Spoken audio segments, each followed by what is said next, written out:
Derivatives trading involves substantial risk of loss and is not suitable for all investors. Past performance is not necessarily indicative of future results.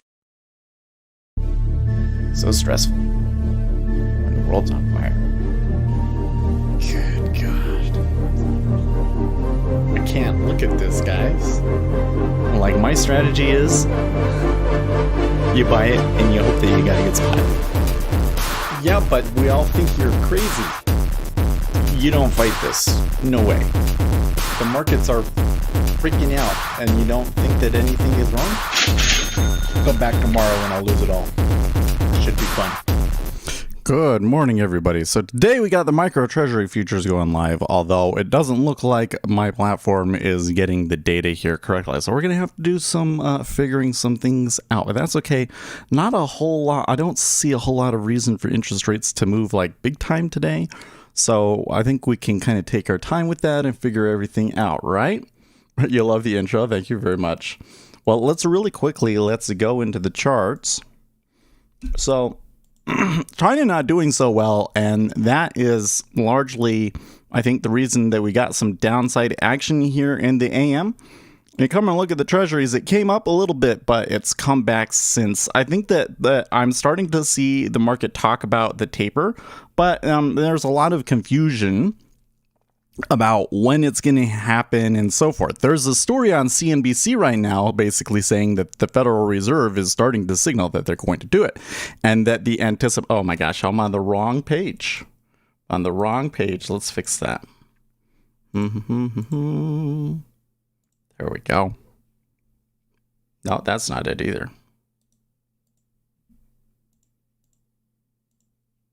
There it is. Now you see it, yeah? Okay, so just for historical reference, there's the E-mini 10-year. Okay. So CNBC has a story about it. They're basically saying that they're signaling it for September, but we'll see. There's this other story on Dow Jones saying that they were signaling ending asset purchases mid next year, but I think that that's like when they would completely end things. So I don't know. That's where we're at on that. Oil is taking a drumming too, because, you know, China uses a lot of oil, right? Gold and silver are doing pretty okay. So we had a good move on Friday, and it looks like they actually held it this time. So that's interesting. And the metals doing, you know, having a hard time. And here the dollar just got destroyed on that consumer sentiment number. Like really, well, like there's the number, and then, you know, it was getting hit before that, but kadoosh. Okay, so that kind of puts us in an interesting situation. So we're going to come back over to here. So here's the thing that I'm noticing. When I come into my NinjaTrader, well, first of all, I want to go into database management. Okay, yeah, I didn't got anything there. So when I come in here and I go into instruments, then there's the 10-year micro futures. Like that's not right at all, right? It's the symbol is 10YY.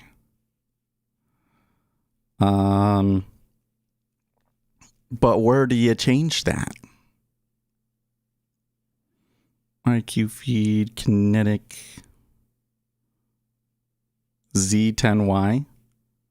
So they have it in NinjaTrader Continuum. Like that's not right. Because the CME symbol is 10YY. I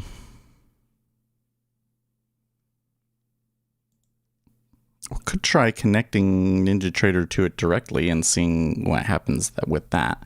Let me see here. If I come in, let's just check my email and see if there are any emails, updates, etc., etc., etc. Nope. Don't see anything. So that's no good. Oh, wait. I do see some volume on 10YR. Maybe it is working. Maybe it is working. Let's go to the depth in sales. Where is it? 10YR.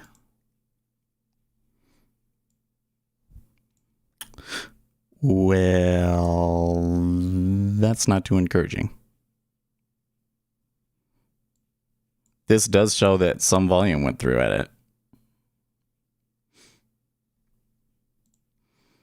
Well, let's come in here, turn on the text-to-speech stuff so I can hear you guys as we're going through all this.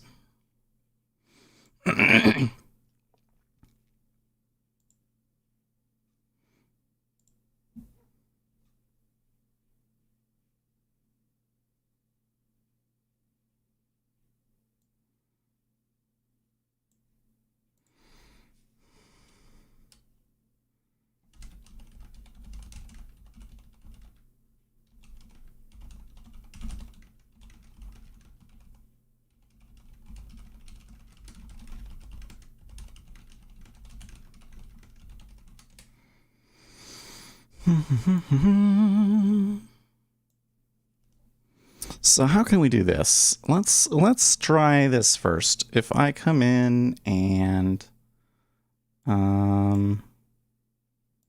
yes, I will disconnect here and connect here. Oh, that's right. I can't. Not allowed.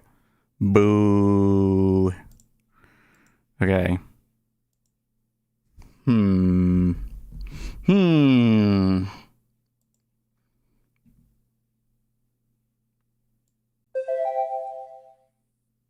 Aha. So now I see something.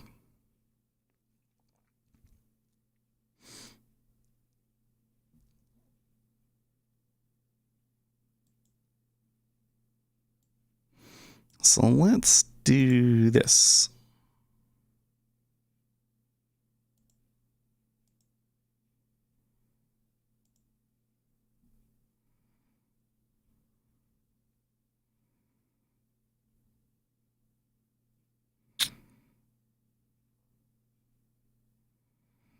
Oh, that's weird. Okay, well, hold on. We'll let everything load up here.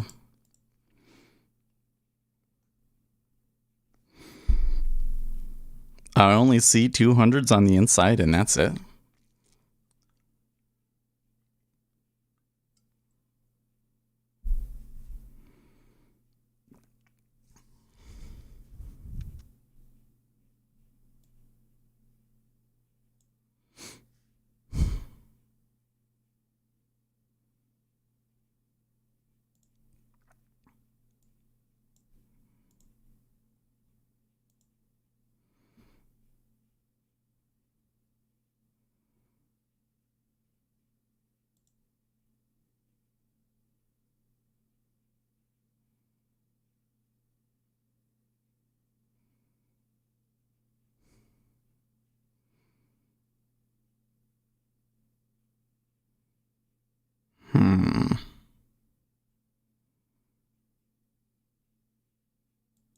Order submitted. I'm not authorized? Really? You take a picture of that.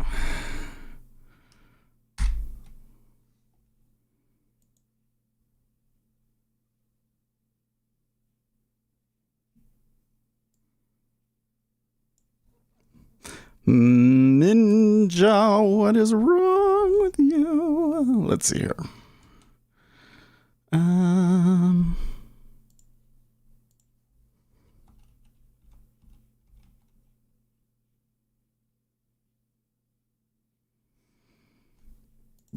Now, part of the problem is that I'm still on Phillips Capital.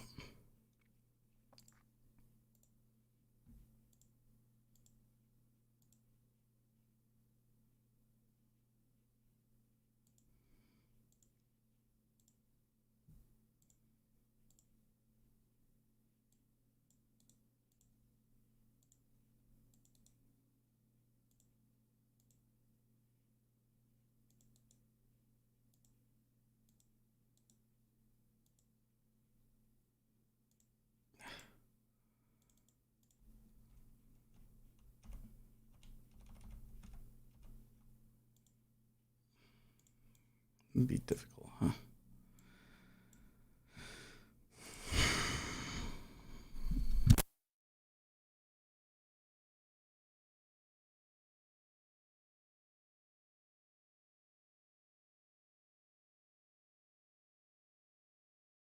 Okay.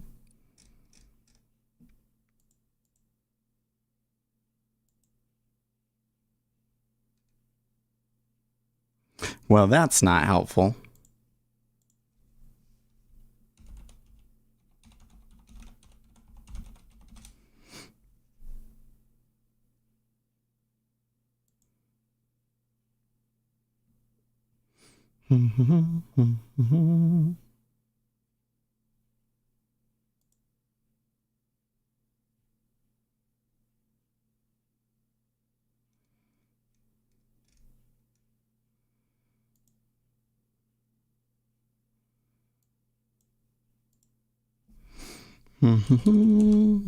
Well, we get to find out how terrible or not terrible their Ninja Trader brokerage customer service is, right?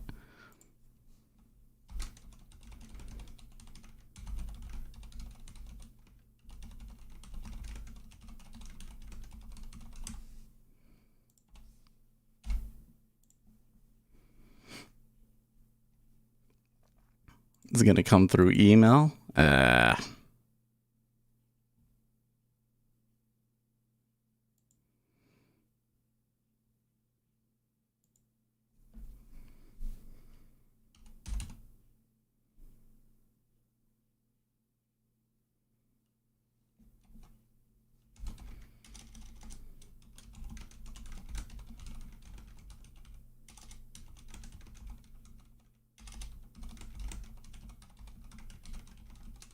You say that their email support is slow.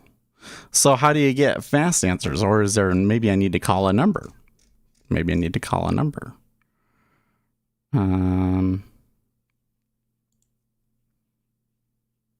Support emergency trade desk, maybe?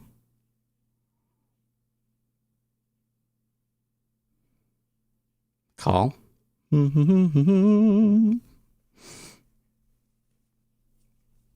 Toll free. Okay, we're gonna do it. I might mute myself while we do it because you know they haven't agreed to do anything or anything. 1-800.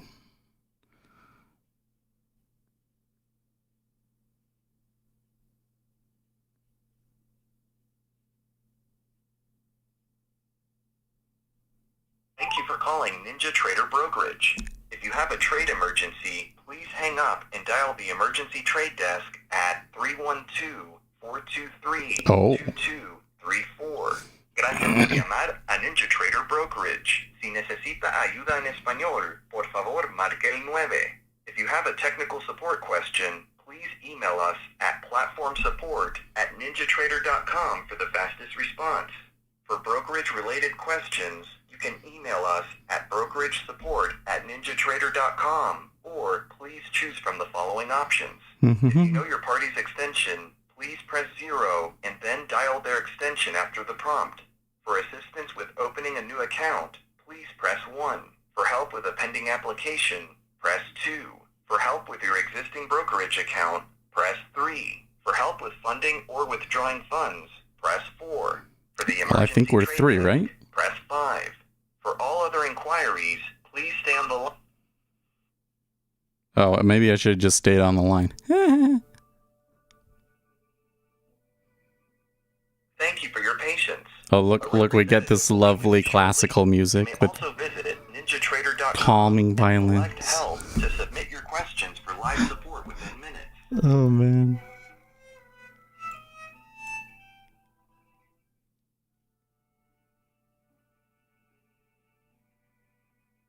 Thank you for your patience. A representative will be with you shortly.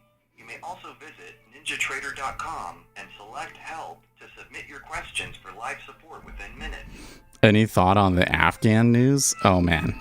I think that I wouldn't have, I would have expected that the Taliban would have taken over the country. Thank you for your patience. A representative will be with you shortly. but the way that it went down is like the most systematic failure of the US government ever. Like, why did they not have contingency plans and everything planned out to evacuate people and protect the people that the Taliban would come over? It was like they knew that it was likely that they would do that, but they didn't plan for it at all. It's just mind-boggling how big of a failure it is. Hello?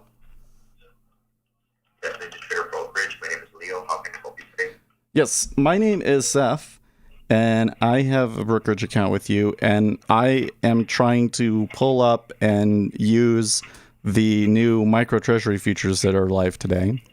And I can kind of pull it up. At least I think I have it pulled up. I only see like 400 orders out there. But, you know, then when I try and put an order out there to see if it's working, it rejects my orders. It says that I don't have permissions or whatever to trade that product. I need to check to see if the trade has made them available on your account. What's your account number? Okay, hold on a second.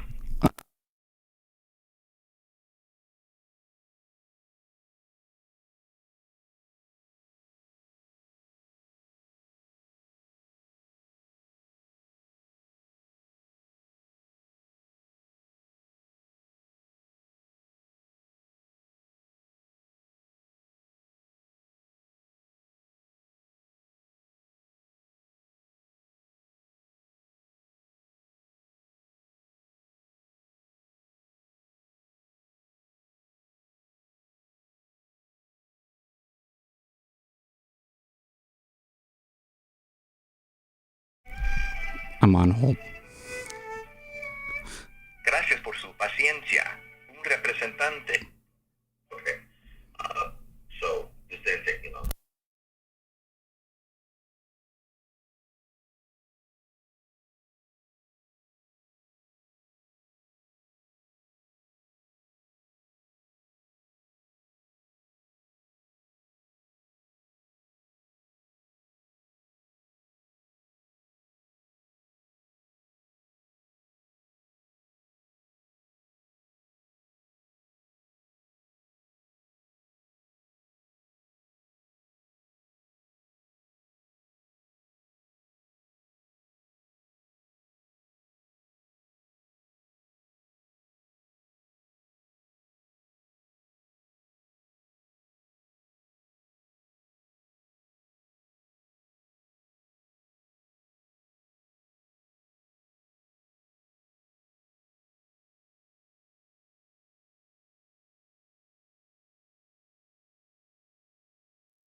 Okay, so he told me that they have to enable it because it's so new, and to email orders at ninjatrader.com.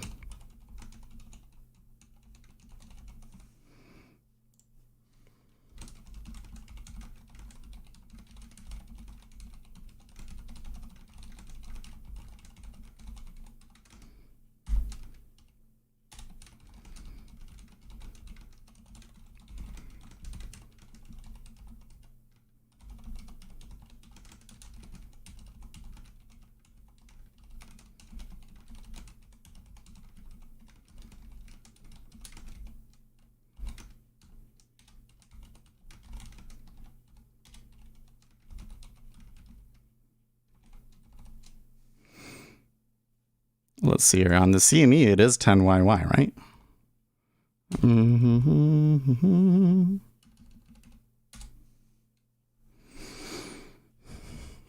Well, we do futures, and I'm doing 10-year. We do 10 years and equity indexes.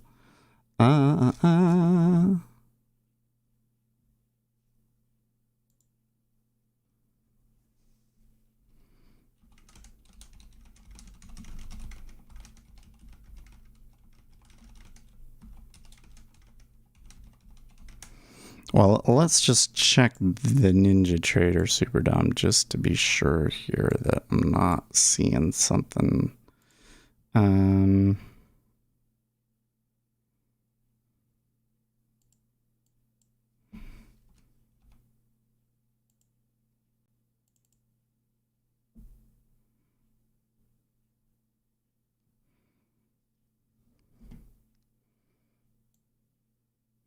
Okay. When I pull up the DOM, I don't see, I only see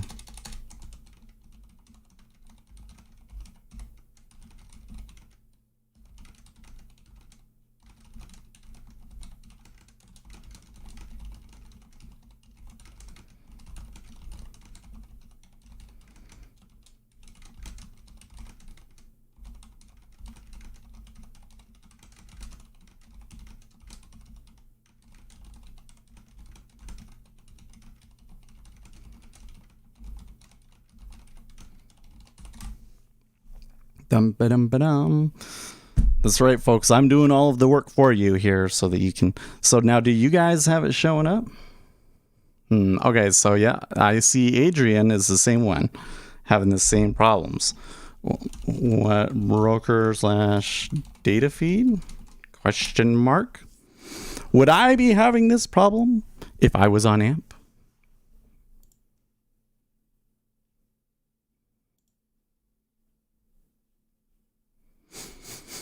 Okay, so I guess we wait. In the meantime, let us pull up Jigsaw support.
See if they say anything.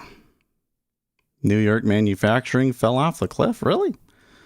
It's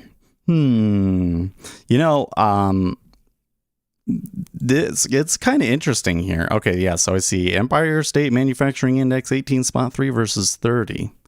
So I have to say, if we're having somewhat of a contraction here, first of all, does the contraction have anything to do with the timing of, like, this is when stimulus and unemployment benefits and stuff are starting to end for people? So is that part of it?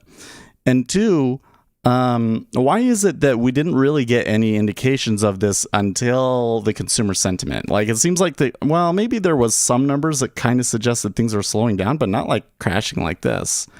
Why didn't we get more signs until consumer sentiment? It's a little odd to me, Do you buy crypto? Also, no. So I would very much recommend against trying to day trade cryptocurrencies. So the issue is that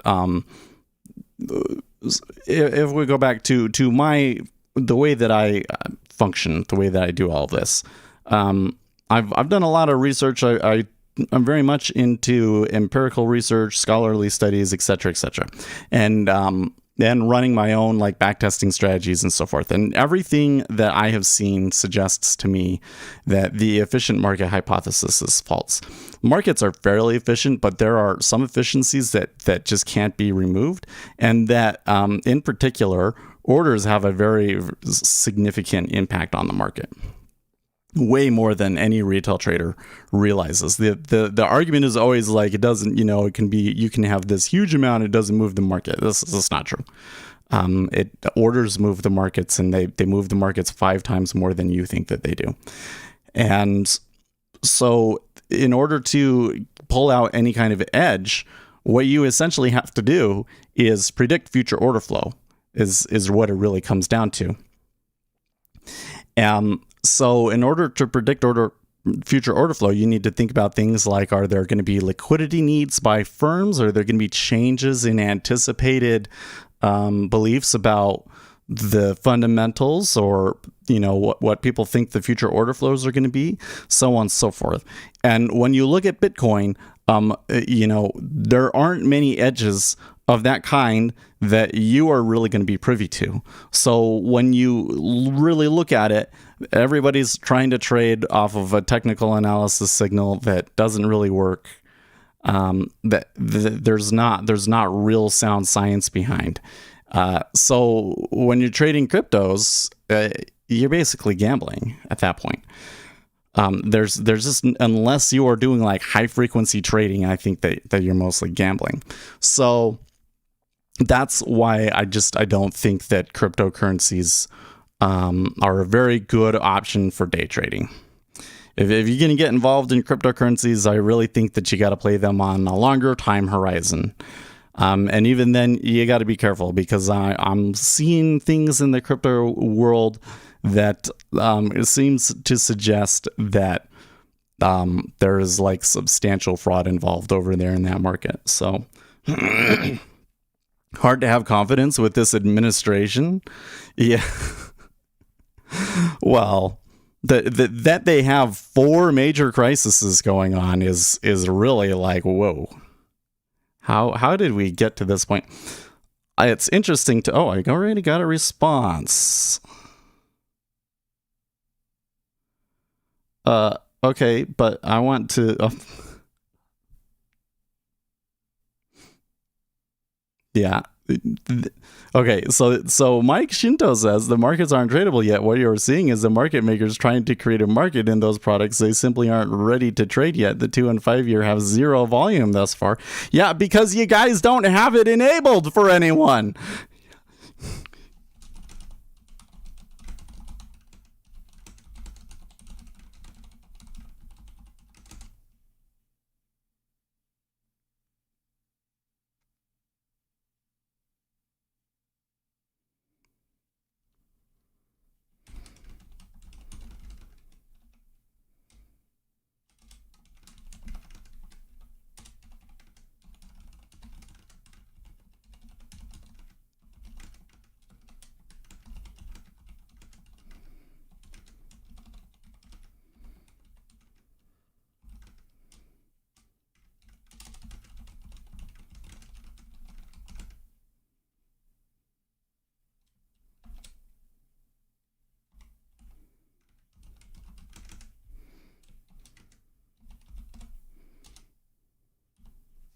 Let's see here.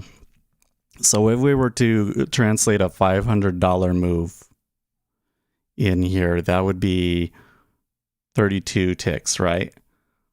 So like a...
Mm-mm-mm-mm-mm.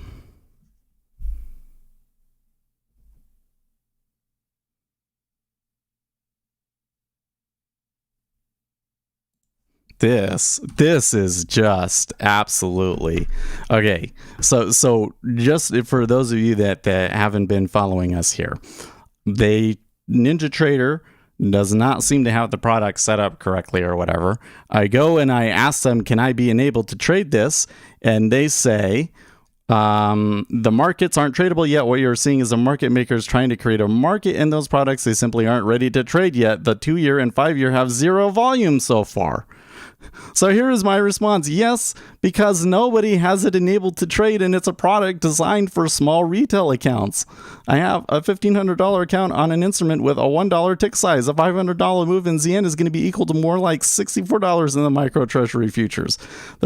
Until you guys enable it, there's not going to be any activity in here.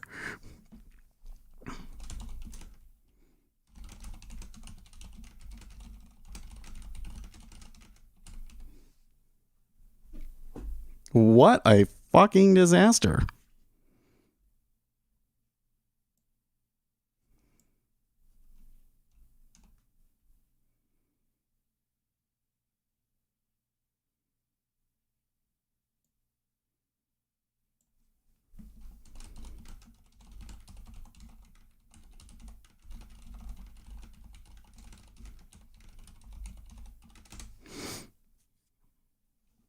Okay, so I was worried about this because right now, so first of all, what I'm seeing right there is incorrect.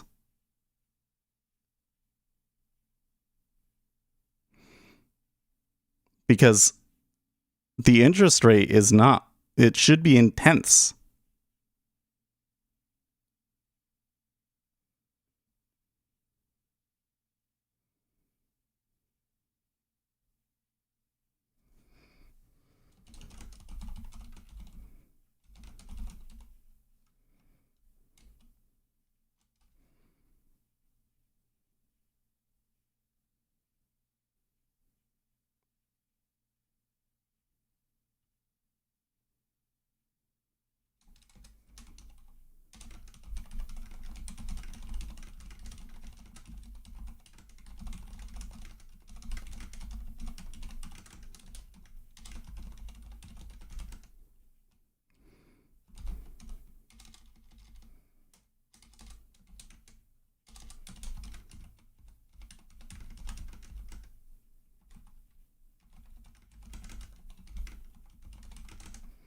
Let's see here. So if I go to CME Group,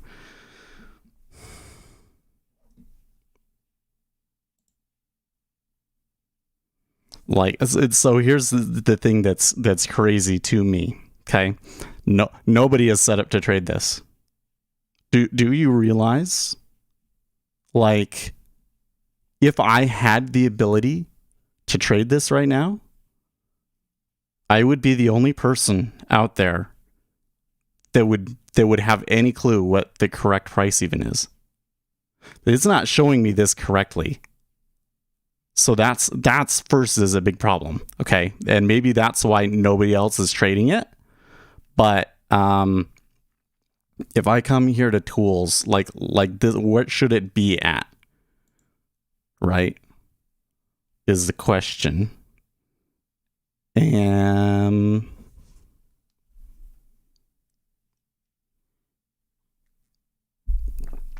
I feel so prepared on the run.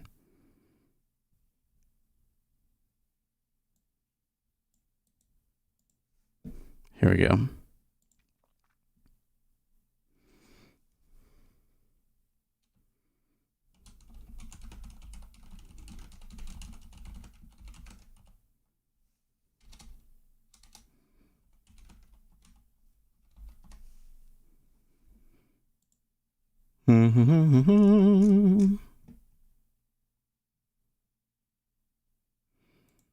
Contract specs. Well, they just don't have any information. But I don't think it's even showing it correctly.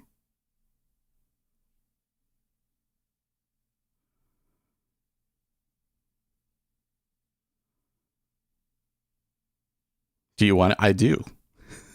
I do want to be the first one to get in. Like this is what I'm saying. You need a retail broker, or you need a retail trader that knows what the correct price is supposed to be and how it's supposed to be to move. I'm it. And apparently ain't nobody have that on there. Well, I should be going back and making a robot here to just completely make the market. If I had really, I really thought, oh my gosh, I really thought that I would come in here and there would be robots and they would be arbitraging with the Treasury. But they're not there. I'm it. I could do this. Holy shit. But I don't have the data enabled.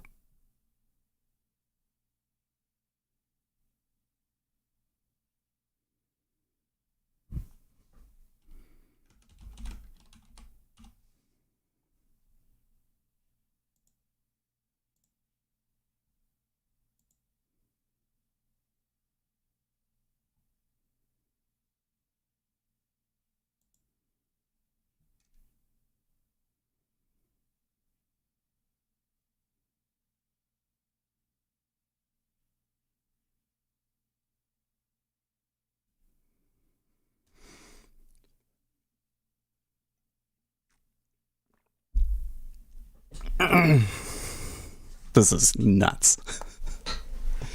Can you believe this? Like, CME has got to be disappointed. Like when it was the micro ES futures, I guess, that was exactly the same as the regular ES, but we put orders in it the first day. You remember that, right?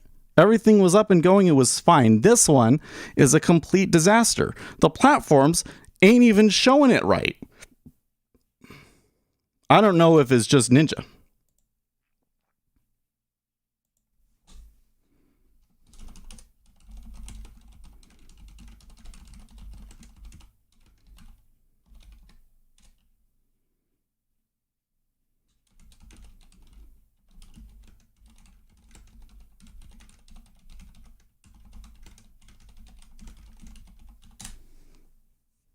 Maybe it did take them a day to figure things out.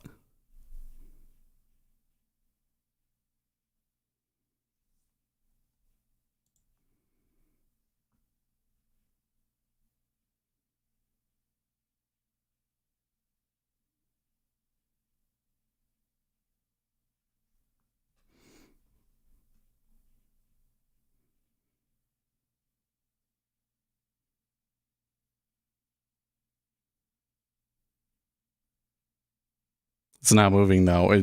Well, yes, because nobody can trade it. Like, do you realize that, right? like one guy that is probably like a bigger guy on a the one professional put an order through for 200 lots, 300 lots, and that's it. Nobody can even put orders in. Nobody on NinjaTrader can put orders in, and I'm not seeing any of you guys trying on AMP or Rhythmic, right? So there's not going to be any volume because nobody can trade it. Nobody thought to look and make sure that everything was set up correct, because here I'm telling the guys on NinjaTrader what it should be doing, and that they don't even have the tick size calibrated correctly in the software. Yeah, they haven't plugged it in. Like I don't have the data to see what the on the run yield should really be from like second to second. But what I can do is I can look up here at this 10-year, and I could calculate what it is and what the difference should be. So let me show you. Let's go to this, because listen, we're it. You realize, right? You, me, how many guys we got watching today, right? 20 of you guys. We are the market makers for this product right now. Okay. So if you come here to the CME group, I'll show you how to get to this page. CME group. Okay. You go to markets, interest rates. Okay. And then tools. And there is the Treasury Analytics tool. Okay. So here's the Treasury Analytics tool. So something that you got to realize is that there is the on the run rule. There is the on the run, and there is the cheapest to deliver. Okay. So if I go here to the 10-year, for instance, what it's going to show me here, these are all of the QSIPs that are eligible for delivery with the current 10-year Treasury contract. Okay. And there's all of this data, this information that comes out from what that price is, because there's a price and there's a what is the word? I'd have to look up in my notes here, but there's like a certain rate that you use as that you're supposed to be using as the base, and it basically brings out the yield to maturity, right? And there's an implied repo rate, and the one that ends up being the cheapest to deliver, you see here, they're saying the what is it?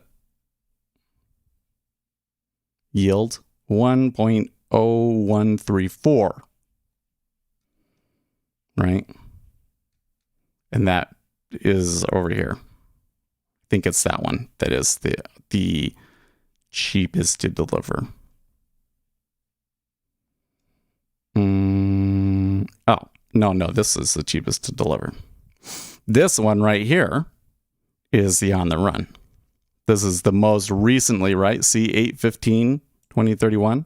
So these are the treasuries that were issued just last week, right? Okay. So if you come over here to the summary, this is telling you what they should all be based on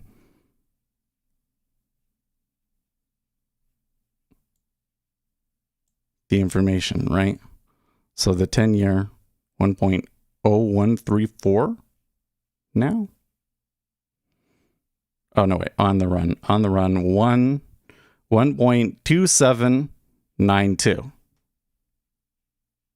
So they're actually, the yield is actually moving around quite a bit here. If it was actually trading, you would be seeing this move around a lot. But it's not even showing up in NinjaTrader correctly. Let's see if they respond to me yet. Not yet.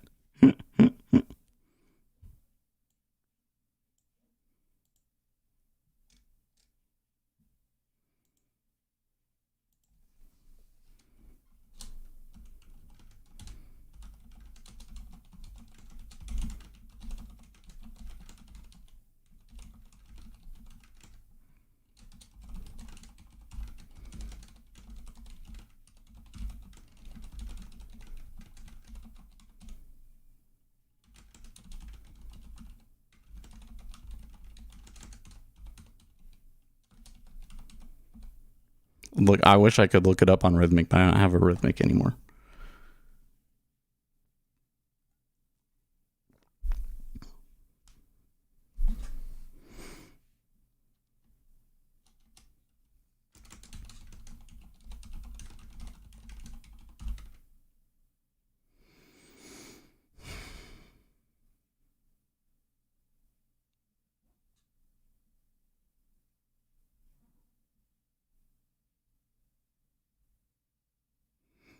What do you have now? What do you mean?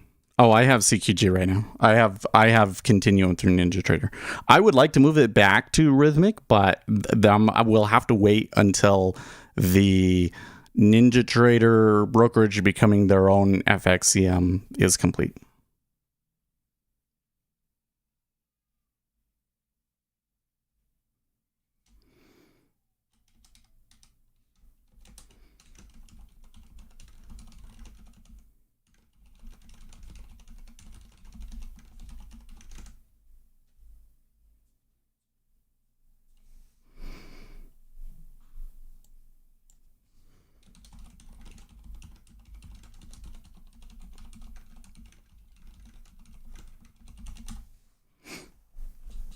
Mm-hmm.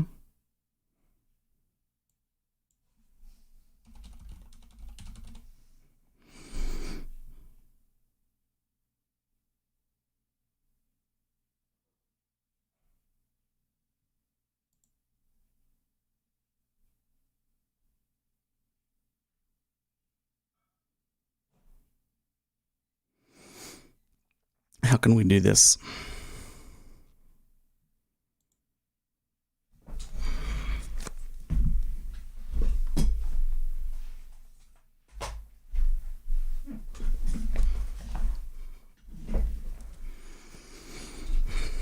I'm chomping at the bit. I want to do this. I'm ready.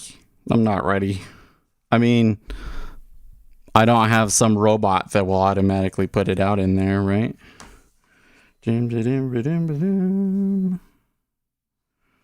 It was further back than that. Here we go. Yeah.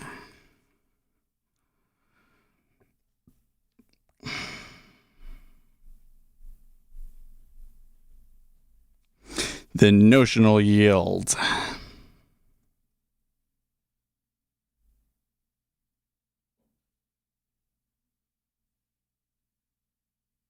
So it should be 6% yield on the first business day.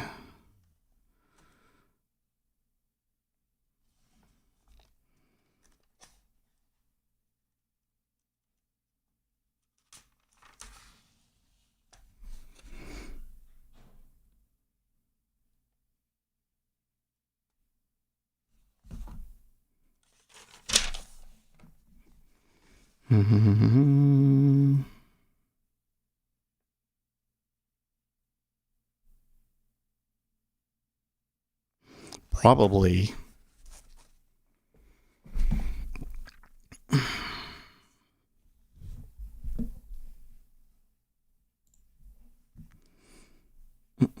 Oh, where did it go? It's over here.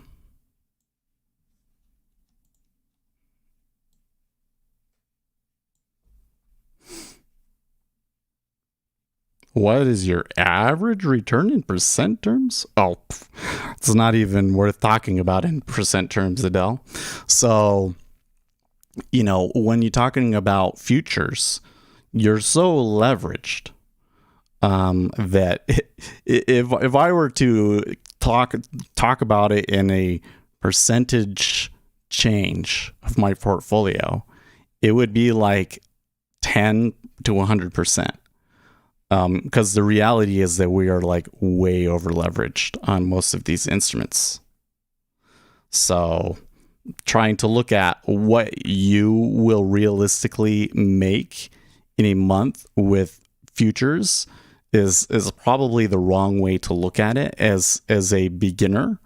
What you should be looking at is just like that you made money. Right? If you can even come out and have made money, then that's good. In a month, a whole month, then you've made money. Good job. Keep it up. And you kind of have to start from there. Like if you were a CTA and you were managing other people's money, then that sort of thing would start to matter. See, maybe we should. Well, let's see here.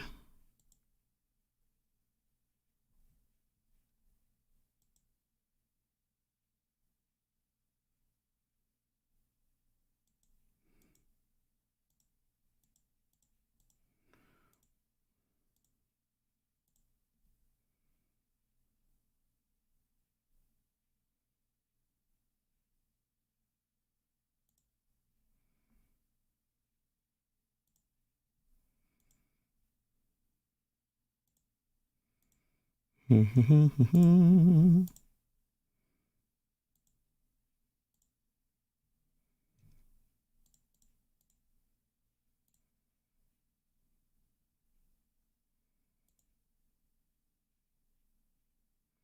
you mean you don't usually make money?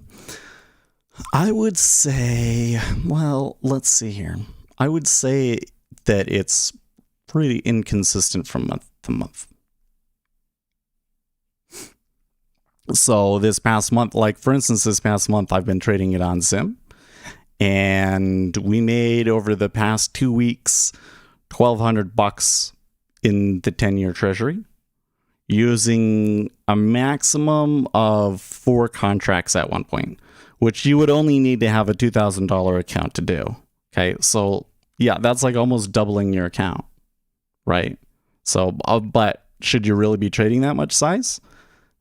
Preferably not. Preferably, you have an account that's like $10,000, right? And then you only made 10% over the month.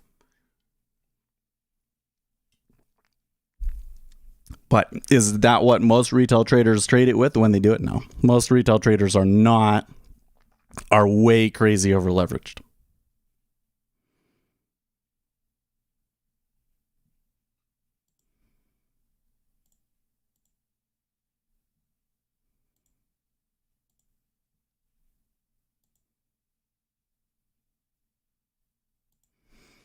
Okay.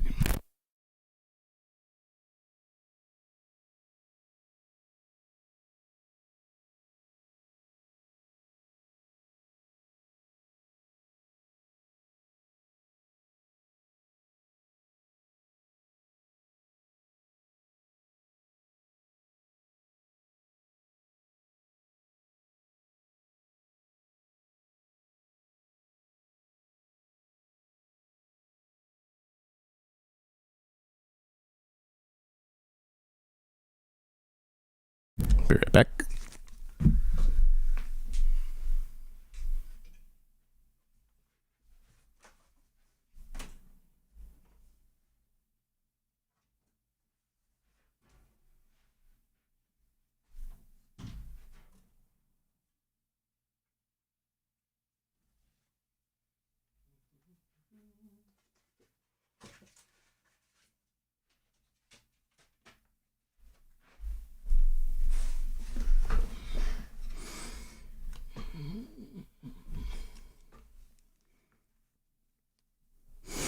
Live Action says, I can't remember the last time I posted a loser. Oh, man.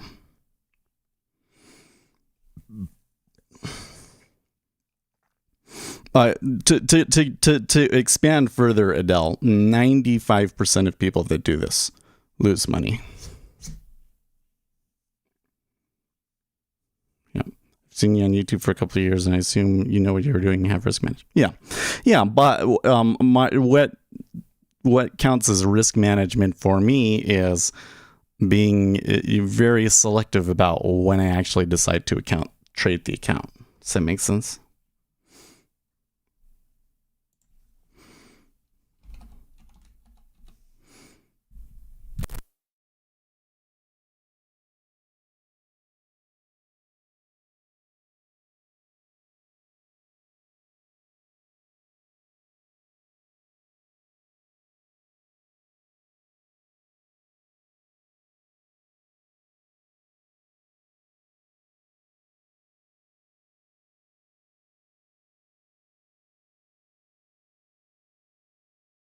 Because 95% either run out of money or hubris? Yeah. Well, like I said, most retail traders are over leveraged anyways. But, I'm trying to take it from the perspective. I mean, I don't actually know why Adele is asking me, right? But usually the reason that a retail trader asks me that question is because they're thinking, I would like to make a living from this. How much money do I have to make every month in order to pay the bills? Is that a realistic monthly return? And what I'm trying to say is that as a retail trader starting out, it's really not very realistic to think in those terms because 95% of retail traders lose money. What's going to happen is you're going to go in there and you're going to say, okay, well, I need, in order for me to make $3,000 a month, I need to have a $30,000 account in there, and then I'm going to trade with this leverage. And what I'm saying is that you're going to start trading that, and you're going to lose it all. Almost certainly, if you're not experienced and you haven't, like the level that you're at when you're asking that question, it's not even a relevant question, right? So what you need to do is you need to go back, trade on sim with one contract, and just try to come out profitable after a month, right? And then as you build up from there, eventually you're going to get to a point where then you'll be able to, think about going professional, right? But there's so many other steps before, and I'm certain not to the spot where I could make a living off of my trading, no. And it's really not realistic for most retail traders, right? I'm asking because I know most people lose money and want to know, you as a professional trader, you're happy with your returns and how much profit you make. Well, but I think of it as more of a hobby, right? Like my only concern is that I am trading better, that I'm getting as good as I can at it. And the amount of money that I make is not really all that pertinent.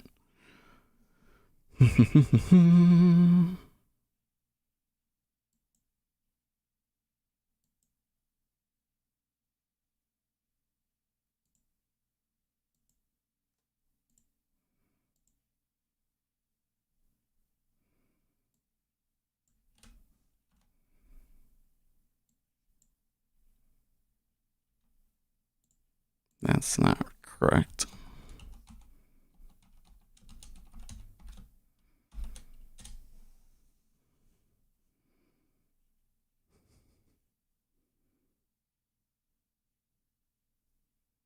I think it's more accurate. This is completely irrelevant to what is actually being discussed, though, right?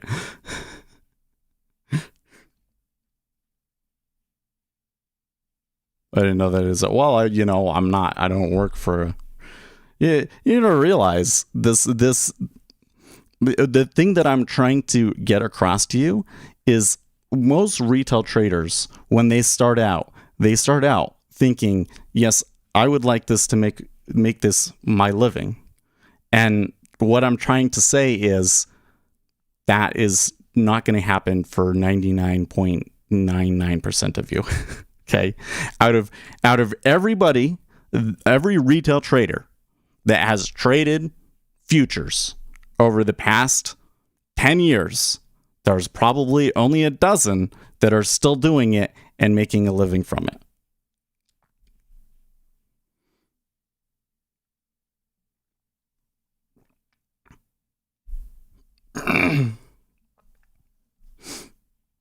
Maybe a dozen is too small, but you get where I'm going. Like the number of people that actually do that is super tiny. Oh.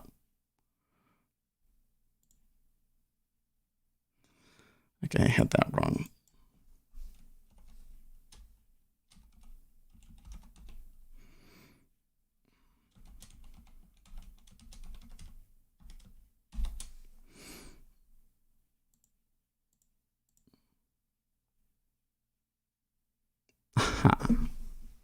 Uh-huh.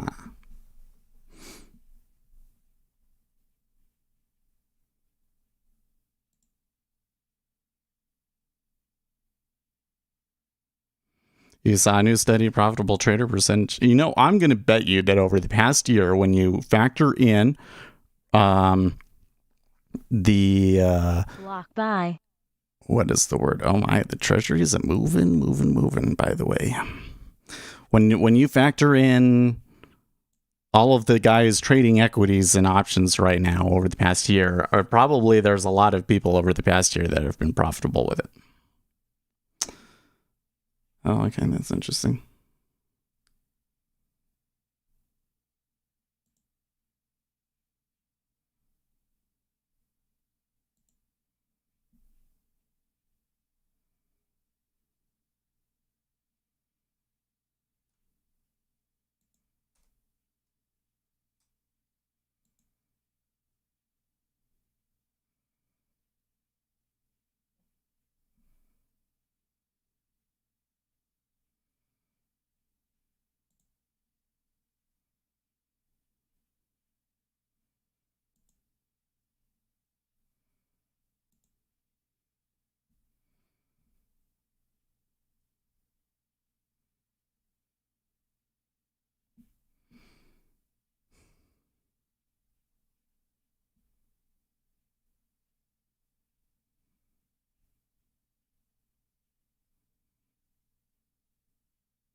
So I'm looking through here. They've traded a little bit, I guess.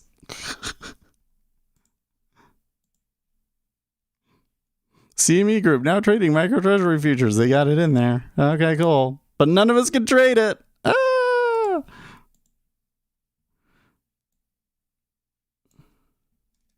I tweeted about it. I tweeted my complaints.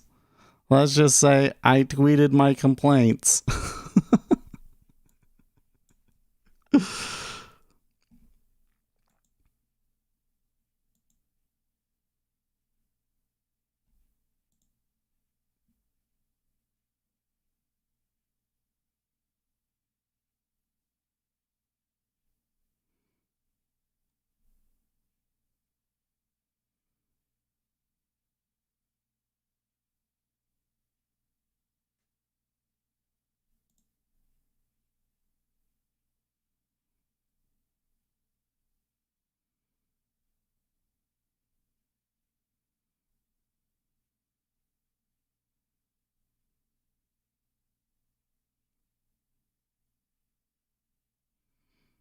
So I'm trying the quick strike demo to see if it's show me those on the run.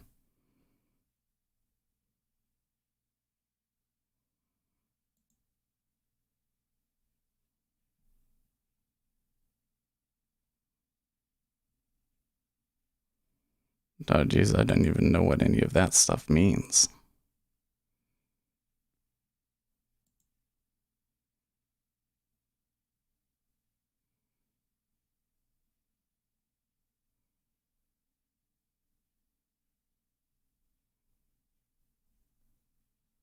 No, ignore what Ace is saying.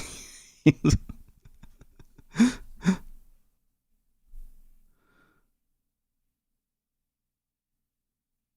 is like the best way is to work backwards. How much do you need to live and work the numbers? No. I completely disagree. Because here's what's going to happen. You're going to go and you're going to say, okay, I need X $1,000 to be able to live. And then you're going to go and you're going to borrow that much money and you're going to trade it. And then you're going to lose it all in the first week. Like that is literally what most people will do. You really shouldn't tell people that. What you should tell them is go trade one contract on Sim for a month and see what happens. That's where I would start. Trade the minimum amount. Go and do a micro ES contract. Trade one micro ES contract, or maybe you really need to like scale in and out with your strategy, so you trade 3. Like to do what Ace does, you need 3. Okay, so trade 3 contracts for a month. See what happens. How much did you make or lose? Work from there. By the time you've gotten to the point where you understand enough that you can really be consistently profitable, you will know what is a realistic profit or loss for you on the month and how much money you need. And that's how I would go about it.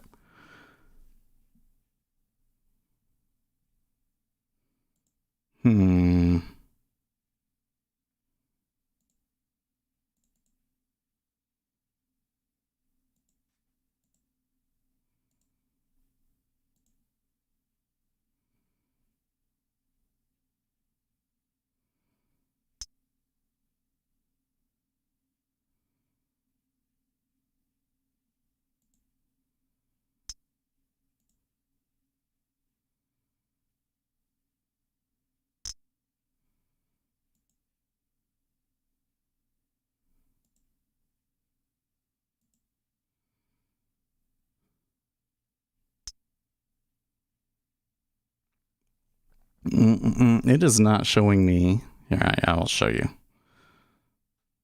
I don't know if I'm going to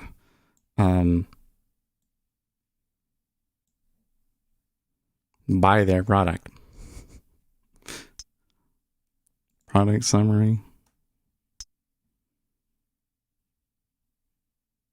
See, in this, it doesn't even show us the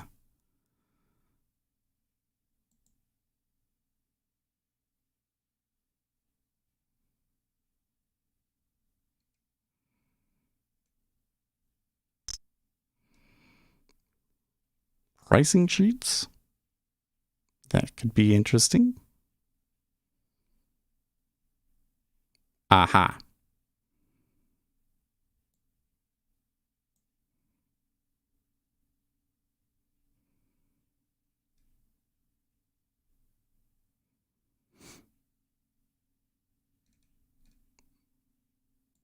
And then what is that? Is that...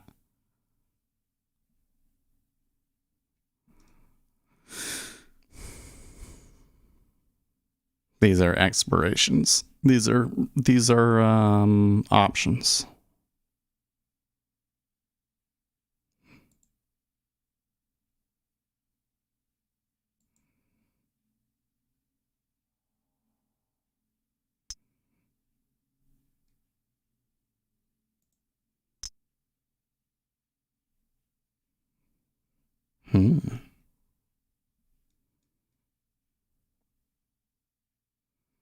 There you go. Sim trade until you're consistently winning. Make sure you'll risk less than 1 or 2% per trade and understand the money management to calculate. Yeah. Like I said, though, by the time you get to that point, you'll know a lot more, and you'll already know what you got to do there.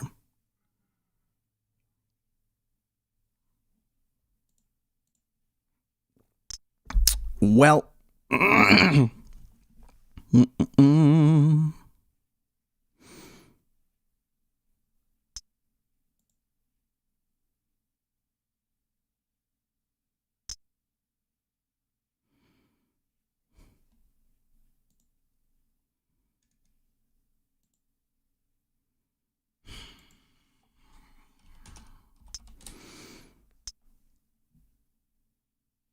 maybe if I go this way.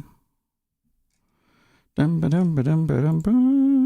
little frustrated that I'm not finding what I want to find in the quick strike tool.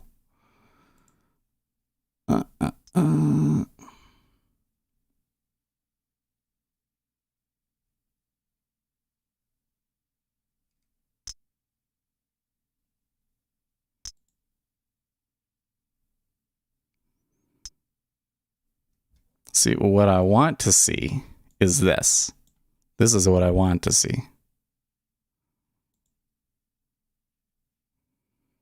And I want to see what is the cheapest to deliver futures yield for all of these instruments. You can see that the yield has dropped pretty substantially. Dropped about 5 basis points. It would be nice if your Discord had more active traders. Well, you know, there is a pretty wide community. Like when you look at the number of people that are on the server, it's one of the larger servers out there for futures, at least. It's just that it's during the summer. So if you feel like that there's not enough activity, you just go into the channel that you're interested in and you start posting stuff regularly. And like people still have it open and are kind of watching. It'll come. So. But I totally get what you're saying because it's not a lot of activity at the moment. Okay, so like the quick strike tool is kind of okay, cool, but it doesn't show me. One, it's not showing me the tool that I want here, and two, it doesn't update live. Doesn't update live.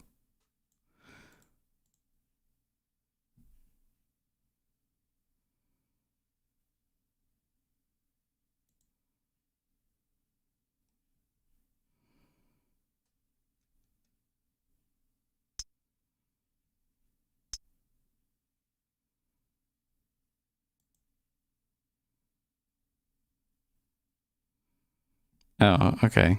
So here I did get it to pop up.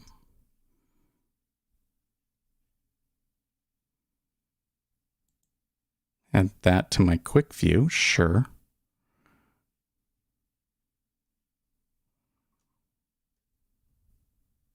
Create a PDF document.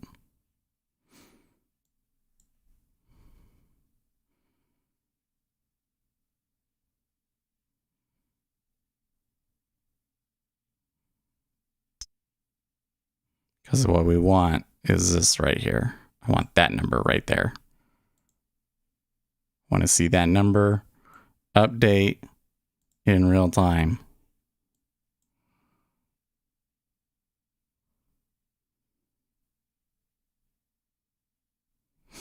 That Treasury is taking off and the E-mini is getting crushed.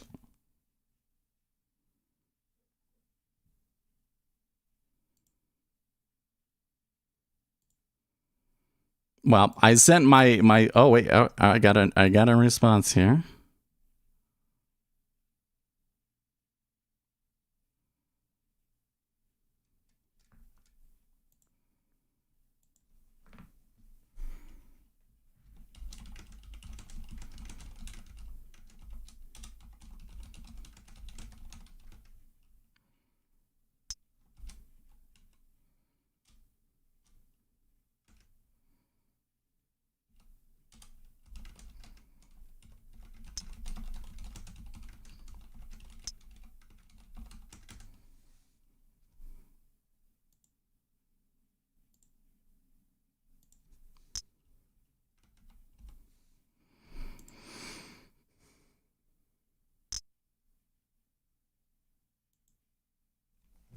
Looks like I convinced them. I think I convinced them. Okay, so he's saying you can change the settings inside here. Okay, so let's come back to instruments. Micro 10-year. Okay. Says point value 10. Tick size. Tick size should be 0.01. No. It should be 0.001, right? Should be a tenth of a basis point. Apply.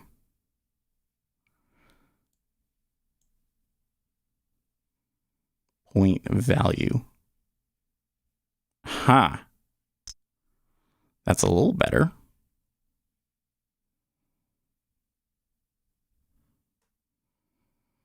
$1.24, that's wrong. That's way wrong. No, that can't be right.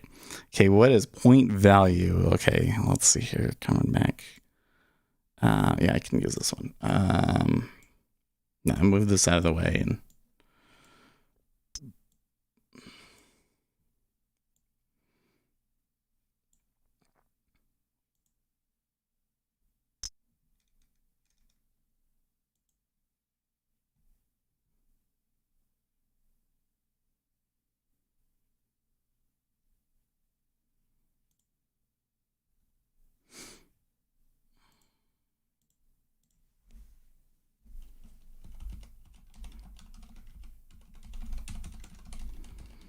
let's see if I can find instrument settings.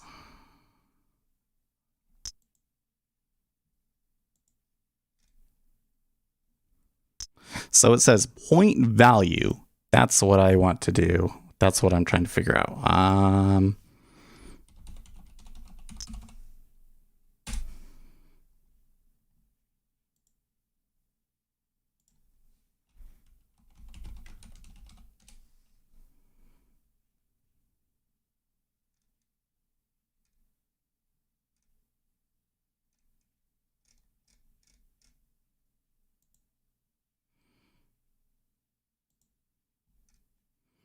Instruments, editing instruments.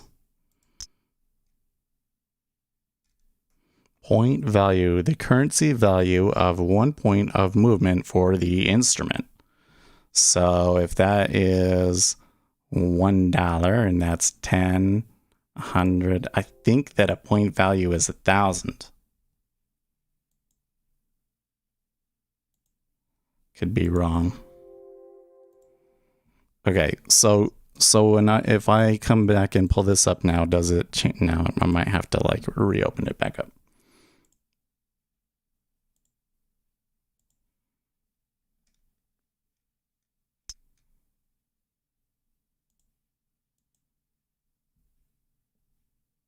But nope, it's still doesn't show correct.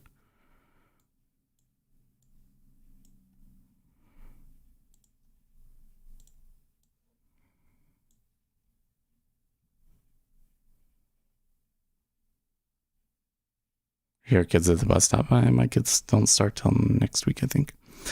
So now it's showing correctly. And there is a spread. But if we look at the on the run for ultra 10s, we should be looking at ultra 10s really, right? Should be 1.279 and we're at 1.22. So that's interesting.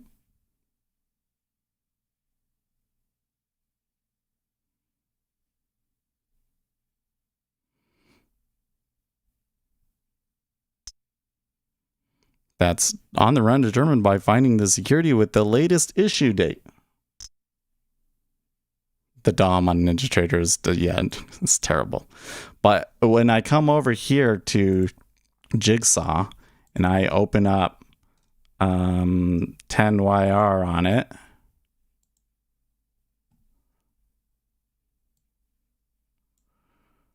it's doing it by the wrong factor. Maybe I need to restart Jigsaw to get that shown correctly.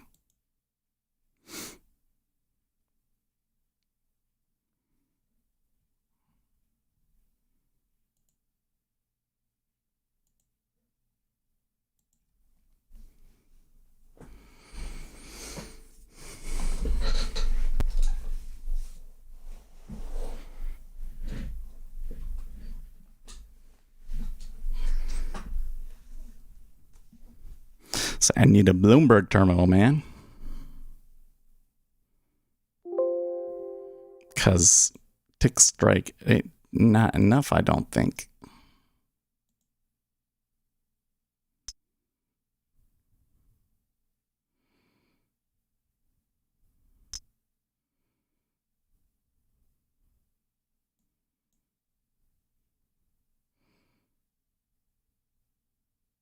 See, here's the OTR. There they are right there. 1.2792.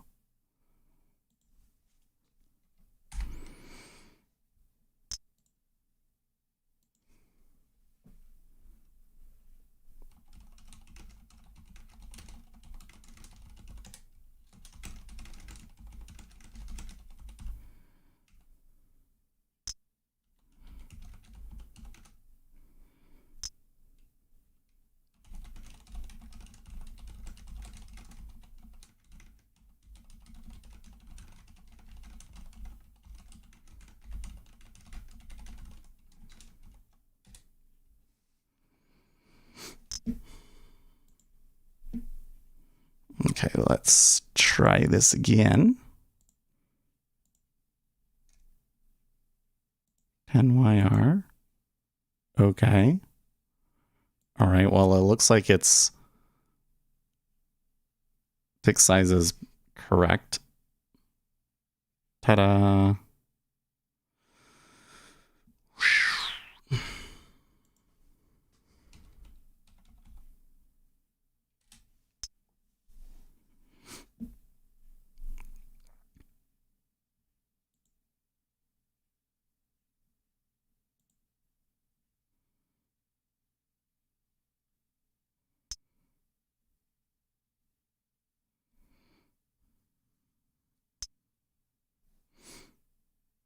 One-tenth of 1 basis point.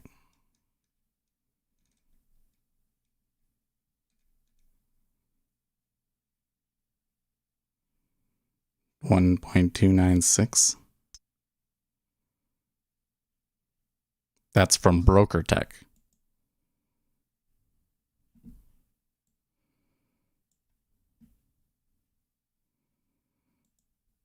Either way that you put it, they've got it wrong.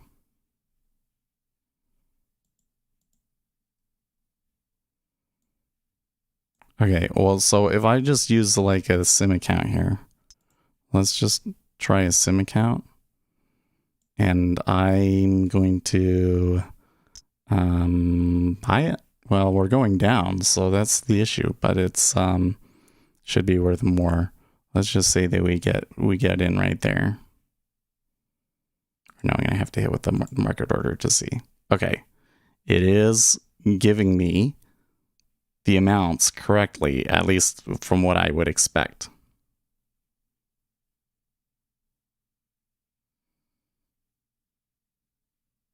$10 per basis point of yield. Yeah, which is 0.1%. Or sorry, 0.01%.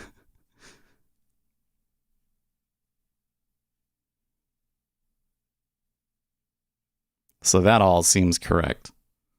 I think that it's displaying the instrument correctly now.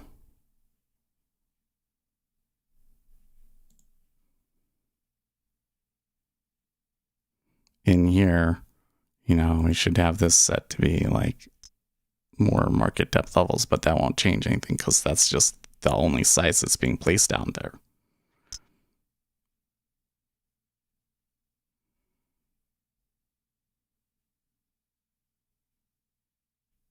Okay, well, I didn't.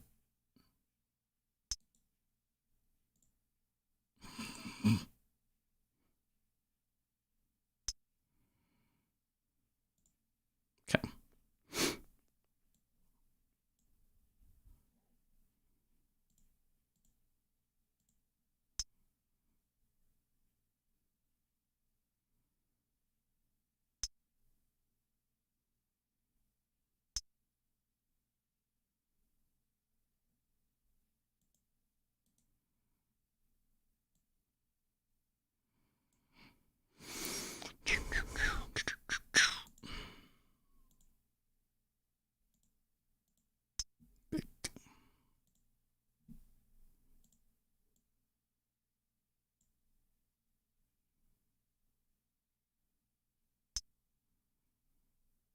Oh man, that was an ugly little sweep there in the Nasdaq. Oy.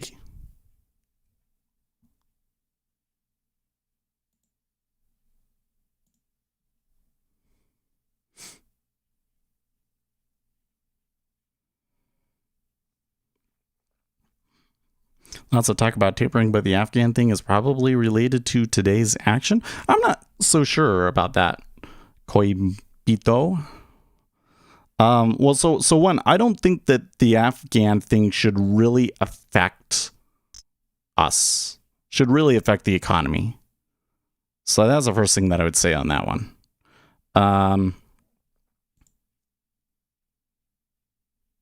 Awesome.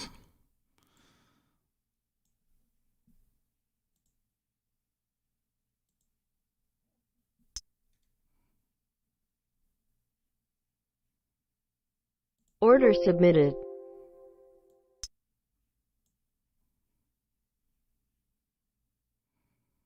Okay.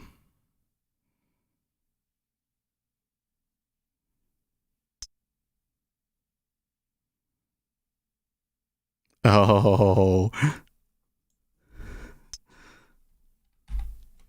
that's funny.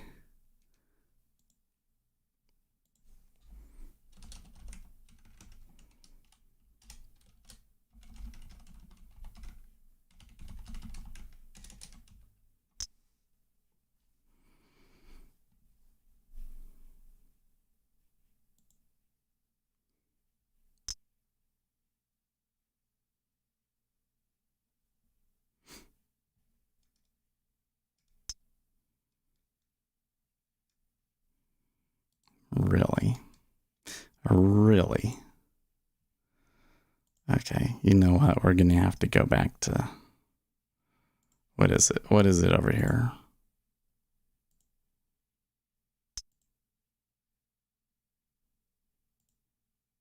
Nine?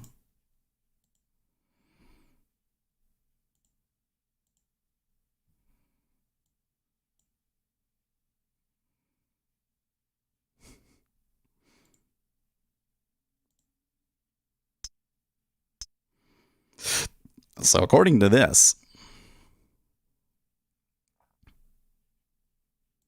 let's get rid of this thing.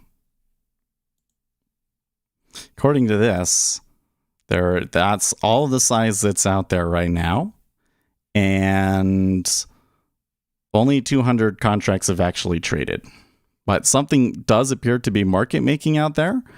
It thinks that the correct yield is 1.225, even though when I look at the Treasury analytics tool, it says that the on the run yield at the moment is 1.279 to 1.27. Like, what the fuck? And then when I come over here and I look at BrokerTech, it says that the yield in the 10-year should be 1.296. Right? So, how is that? Is it really the case that we could just come in here and make, let's see here, it's $10 per hundredth, right? So 10 times what? 97? Is it really the case that we could make $70 just by buying it anywhere in here?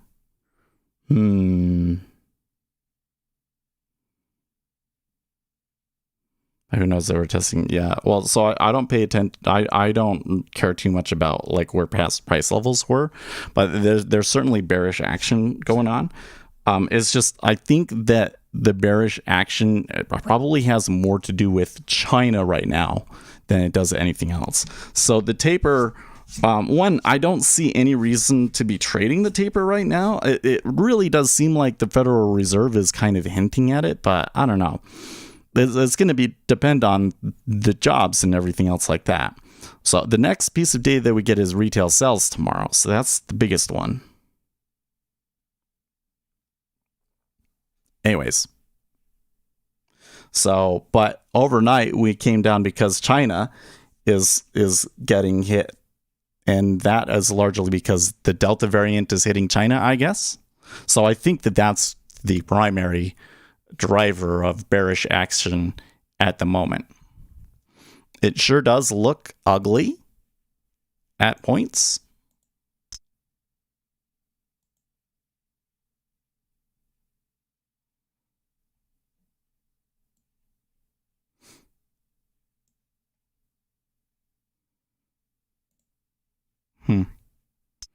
Oh, now that's interesting.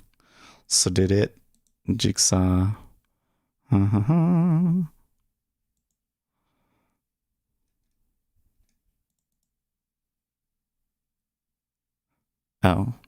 Oh, wait, really?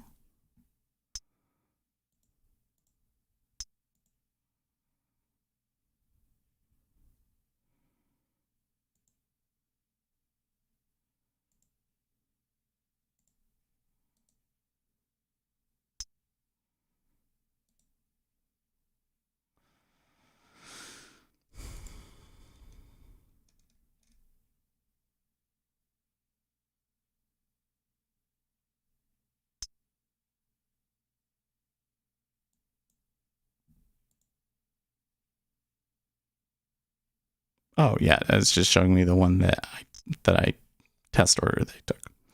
Okay.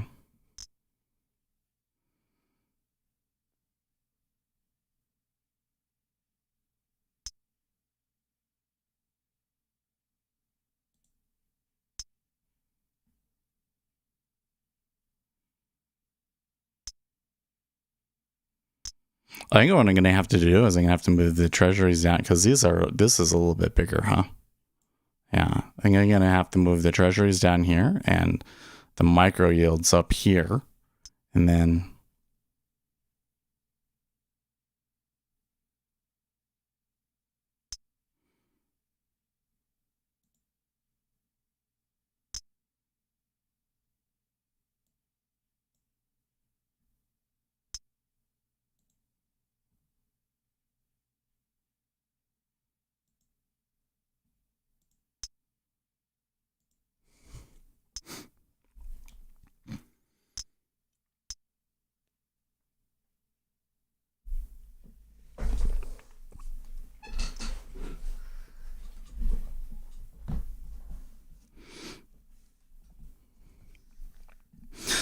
So listen, when zero hedge makes the article today about how the micro treasury futures didn't really start out very well. You know, it should be said that Speculator Seth on YouTube was like the only person trying to even trade it, and he couldn't get in. They better mention me. I'm an important part of this. No, probably not. Nobody cares about me.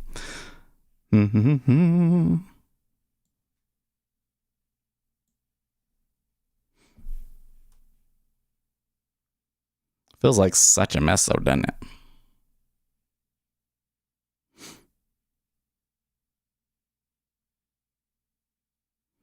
But I really want to know, why is the yield... Okay, so maybe let's go to CNBC here. Let me go to CNBC and I go US 10-year. Yeah, there we go. And they have it as 1.227.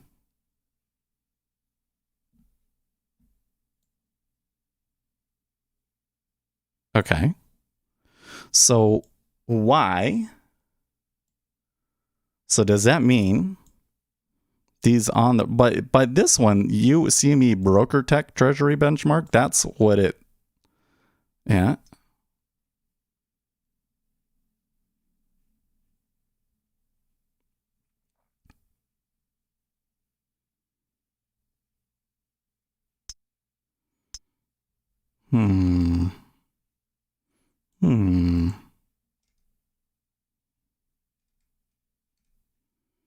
Oh, that's not right. I want this right here.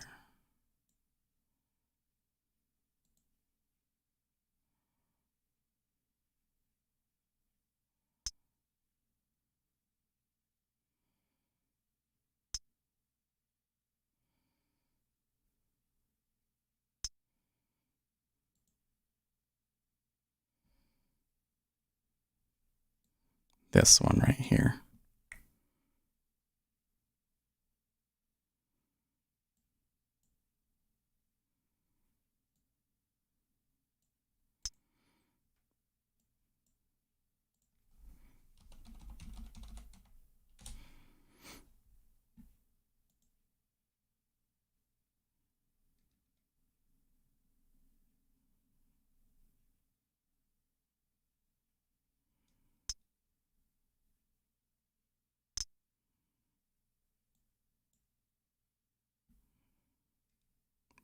Wait.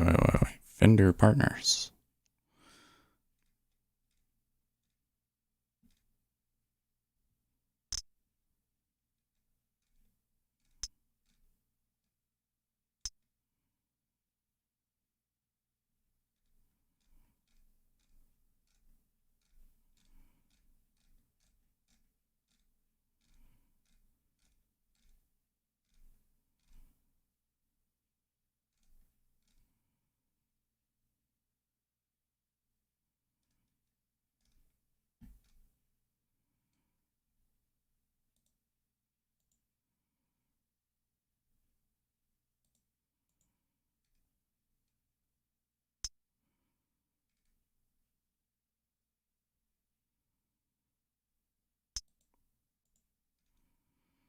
Okay, broker tech quote.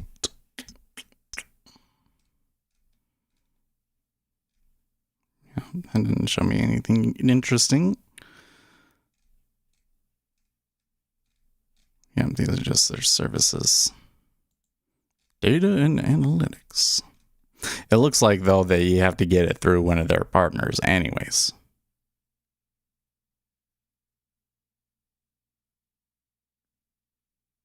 What is a symbol? Well, so in NinjaTrader, it is 10YR.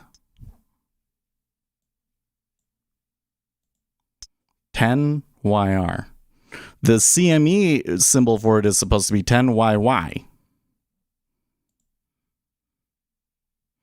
Okay, he says try again.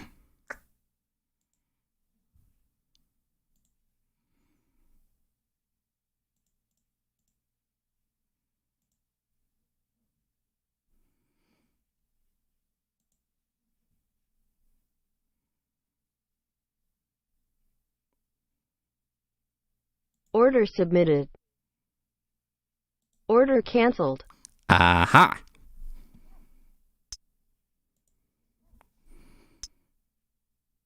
Order submitted. You see the little one show up there? Order canceled. So I can do it now. Bum-ba-dum-ba-dum.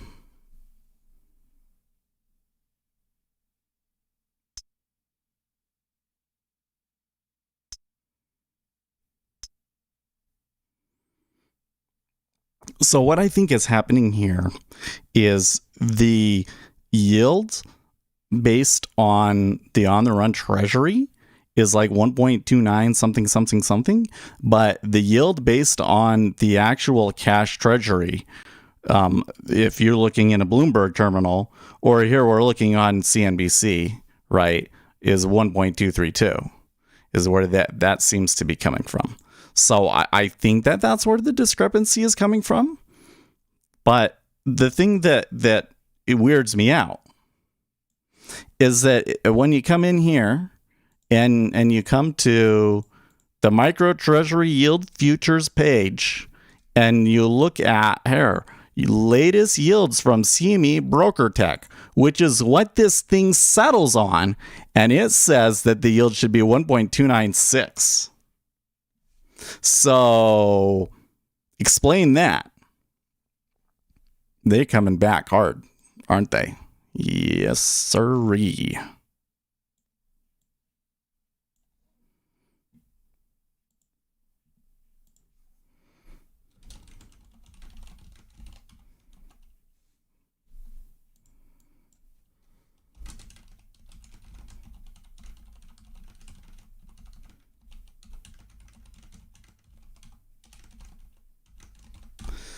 Bum-ba-dum-ba-dum-ba-dum-ba-dum. Your instrument list shows it as 0921.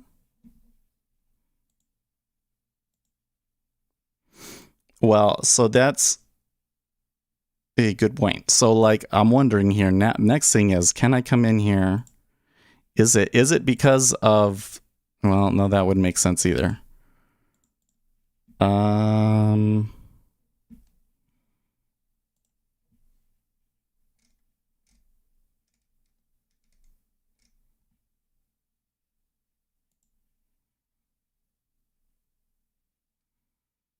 The termination is on the last day of the business month. So I believe that you should be trading August. I think that you should be trading August until the end of the month.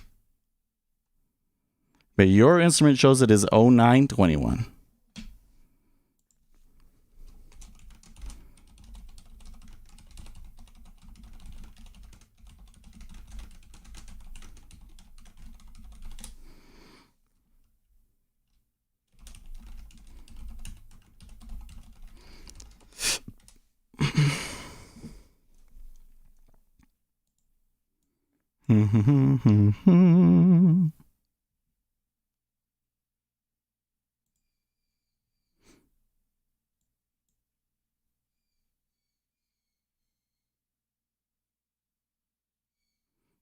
If I type it in, I get price data. Okay, yeah. So I'm pretty sure that 08 is correct. Now you can see here the yields have come back quite a little bit. Now a lot of people are putting orders out there. It looks like they all want to sell.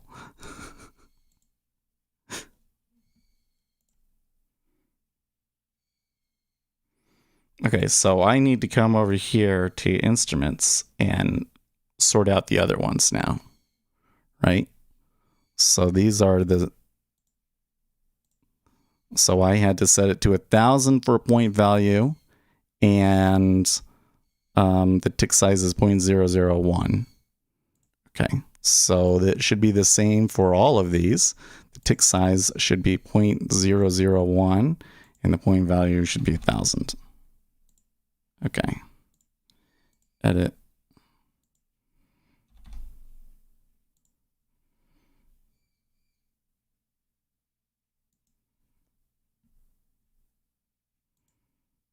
So that was 10 to 30 and 5.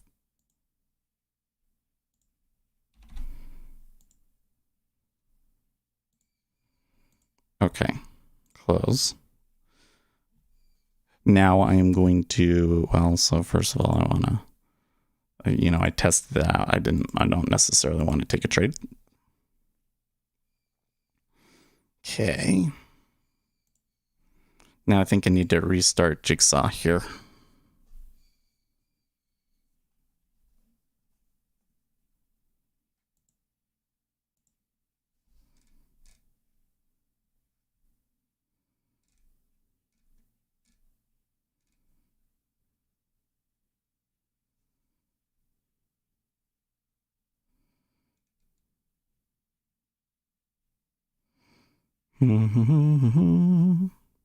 Ace says you got nothing. Did you see what I just did there, Ace?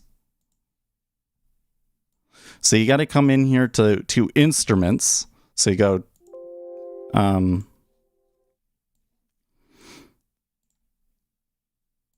tools, instruments, and then you select the instrument, micro 10-year yield futures.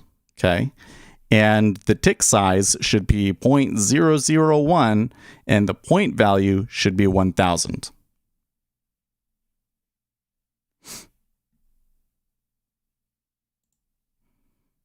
And then it will display correctly.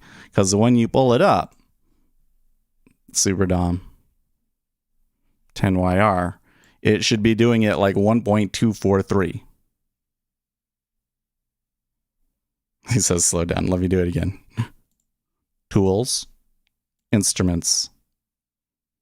You find micro 10-year yield futures. And you click edit down here. And then in this properties window that pops up, you want tick size to be 0.001 and point value to be 1000.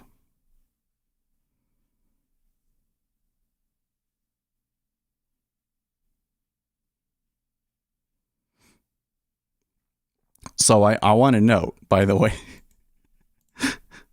that as soon as they said that it should be working for me now, like I tried it and it didn't work, and then the message that they gave me kind of suggested that there was a problem between the exchange and NinjaTrader. And then when they did it again, and now when I look at the DOM, we'll pull it up here in a second. When we pull it up here in a second, you can see little one lots all over the place now.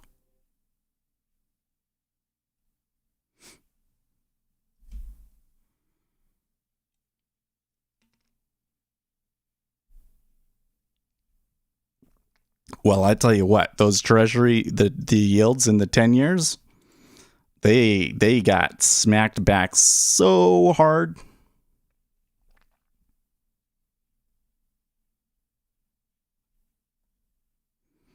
I missed that too, Seth. I have. Yeah, well, it looks like that the NinjaTrader platform has the instruments set up. They just not in there. Correct. Okay, so next thing I got to do is that I really don't want to hear a sound when I put orders in.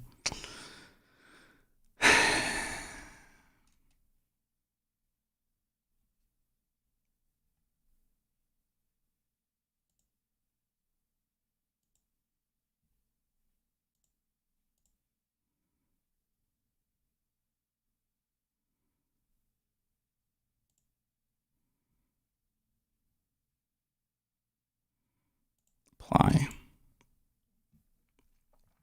Okay, so let's see if I can get them all to show up here now.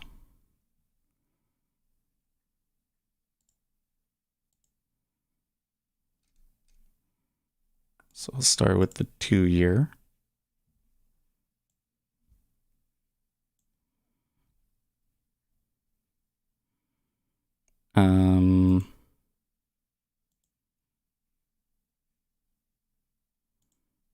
I guess I'll do it this way.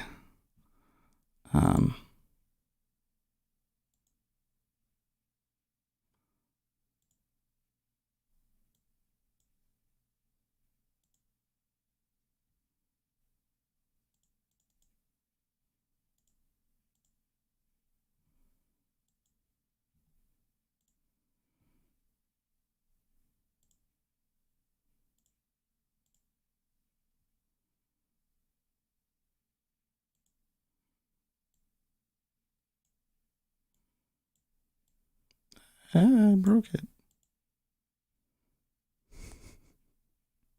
Okay, so that one ain't displaying correct at all.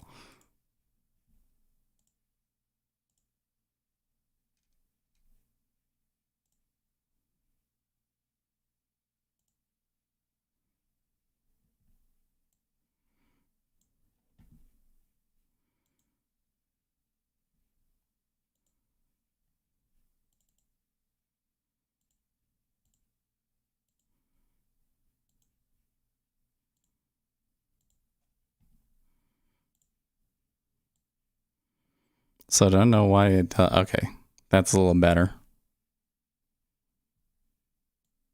That's a little better. I come in here and just change this 2 year. No? I don't know. Last one. 30 year.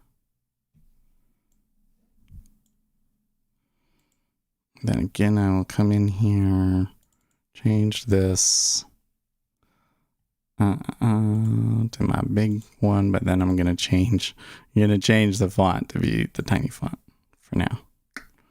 For now. Okay, now that one's showing.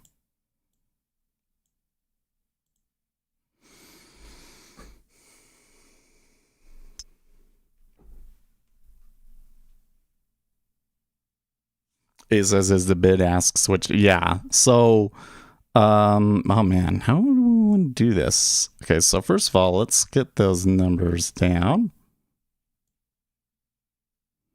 I don't need that. Okay. That helps a little bit.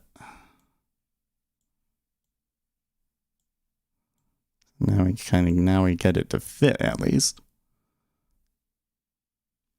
Okay, so what I see, you can see here on my screen, there's like 200 lots on the inside.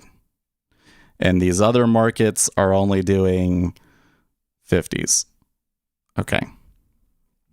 Now that we have them all up, let's come back and compare with the quick strike tool once again. OTR yield 0.209.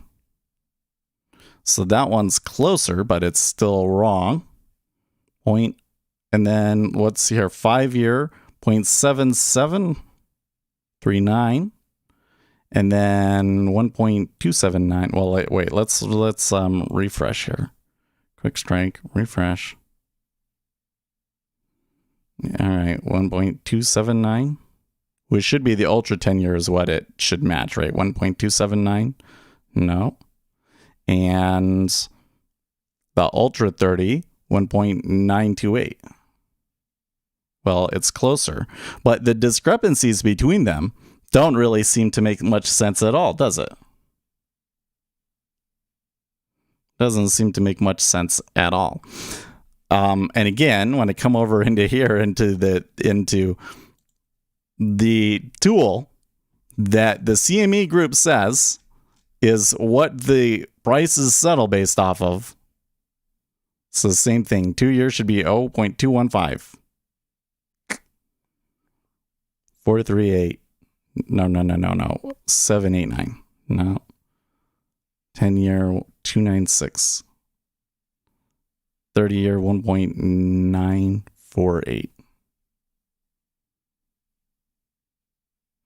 I'm sure other folks are doing the same thing that we are, for sure. Like when it came out, there was like, you could see the people putting the orders out. So we'll show again. I'm just gonna move this over to here. Well, let's pull up a little order things for all of them actually. And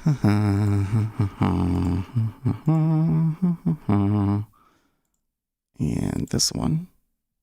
Okay.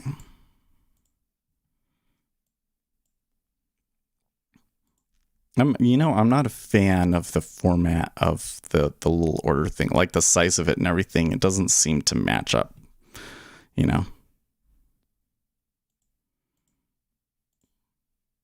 Okay.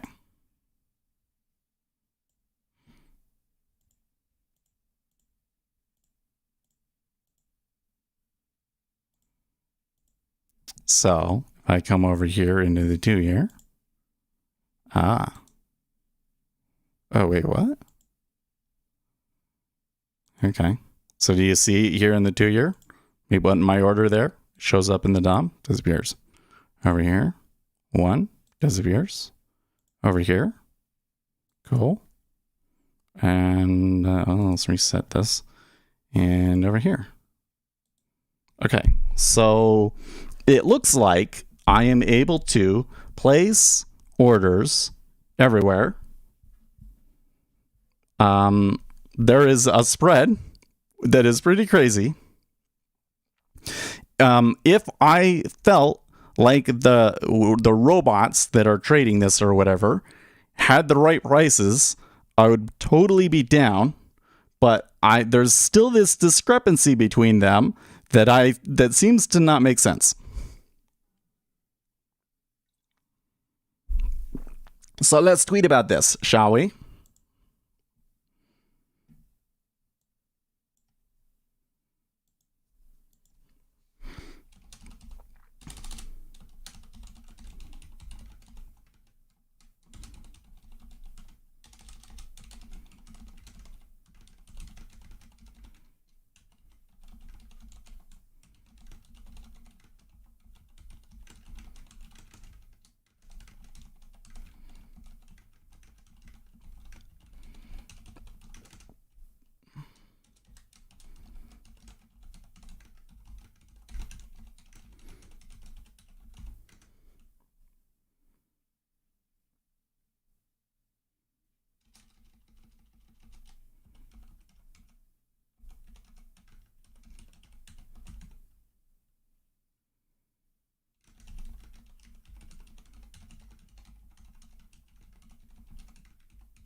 Does this change? So like if this is yield is 0.215, if I refresh this, that doesn't change. If I come to quick strike, 2-year, 2091, I refresh. None of that seems to change. So perhaps that is because this data is delayed, maybe? Maybe that's what it, because look right here, blonde prices 8:13, 5:10 p.m. What?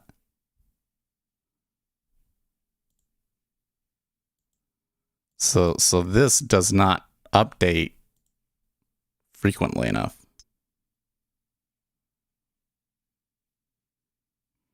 Right? Morning, Kyle.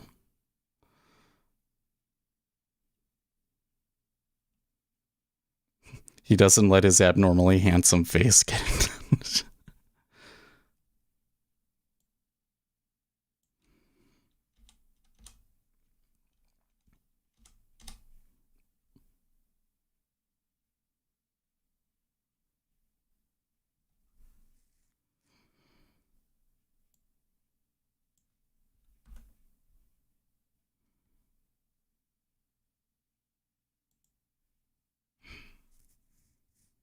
What I really need is a Bloomberg terminal, guys.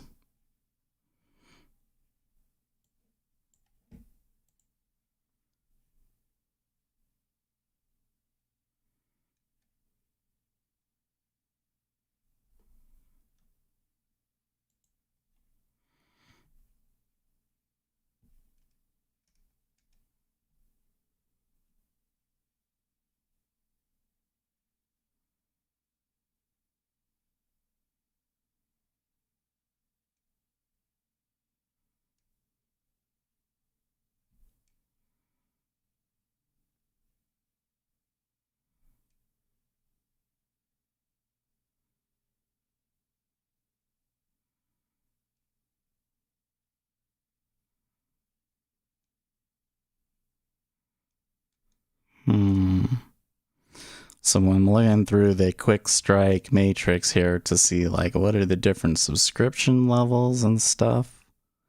Because it's just what it's giving me does not appear to be quotes that are like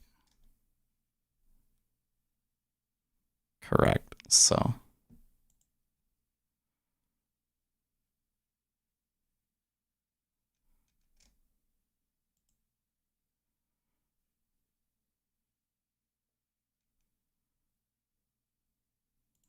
see, so if I could change this to professional. Okay.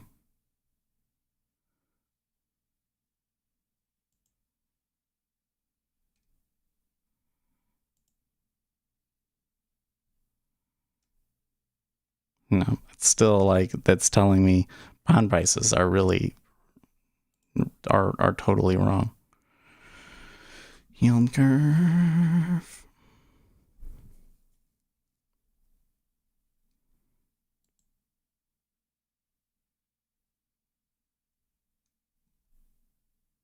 What is CMT rates?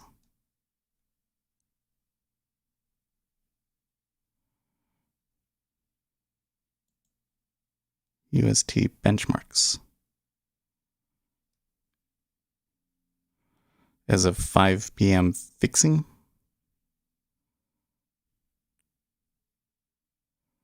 209. Yeah, will only show me that few days back. You can see here, it's right here. It will only show me those 2 days back. So I think that that's the discrepancy, is that I'm just looking at old data.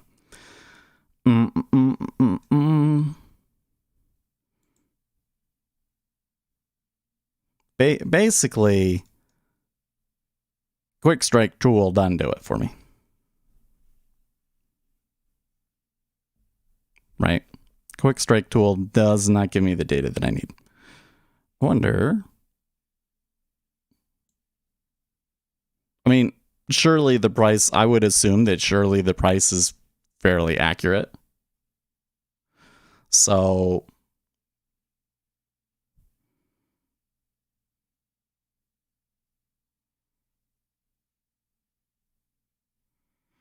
oh, we did see things as we came up, we saw some flattening.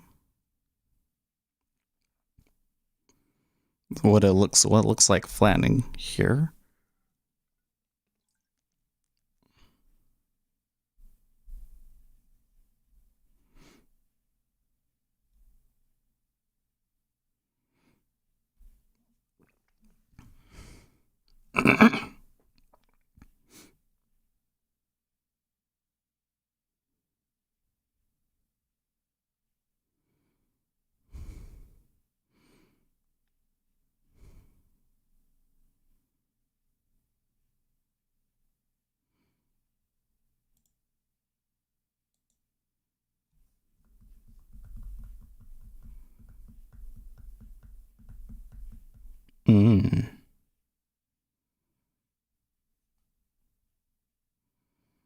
So I was gonna say, like, so I can see some orders going in there. So like one of the things is that I could put it at like 237, and then, well, they would have to buy through me if they wanted to go through me, huh?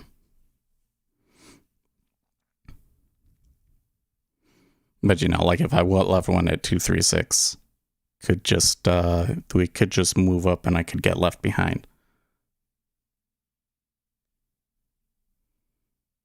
I went short GC just to help you out. Oh, no, don't go short GC. I have a long-term position in that. No, I don't. I'm not in that in silver. They're doing okay today in that, actually.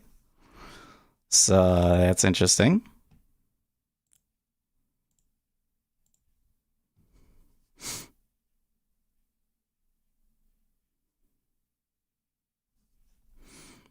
Let's just move these all to be like biddish, right?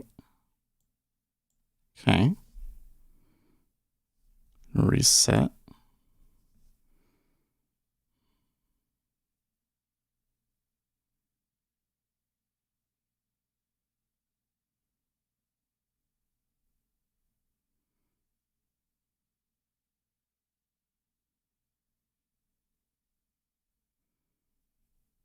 use the AS money to pay for the short. Well, they're going to go down again. Look at that. Even he just looks ugly, ugly, ugly. I'm a little skeptical that the treasuries are going to go and take new highs again, but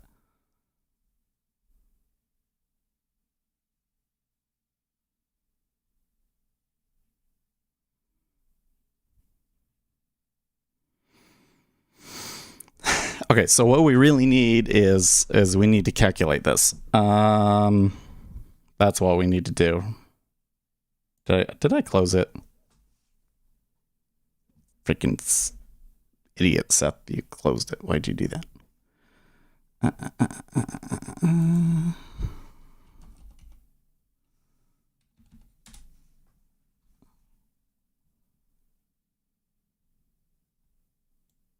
Okay, here's the tool.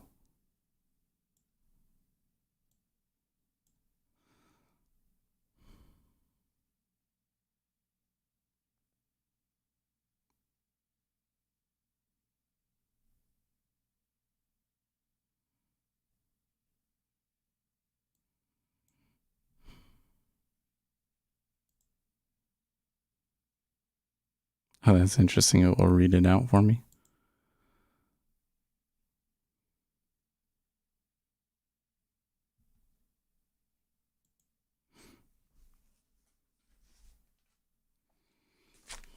Okay, so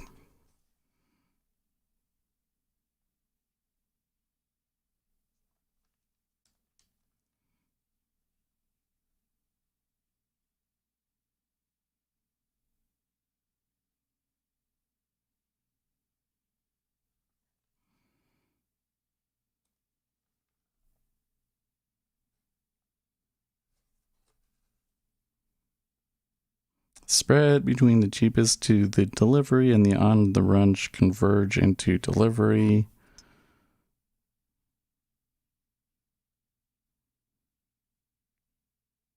Basis point value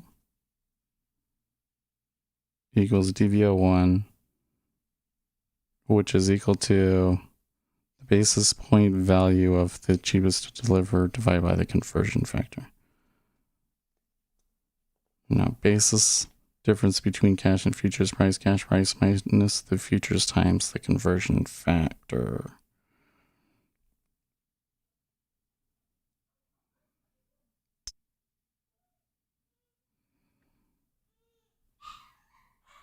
The problem is that the DVO1 changes.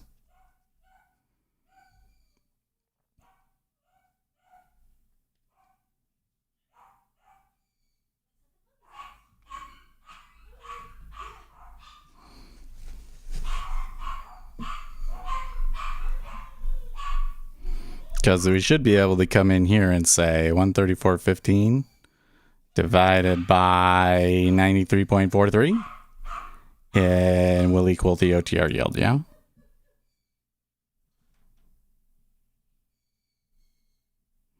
So like 134,500, I think, divided by 93.43. 1 point. Nope.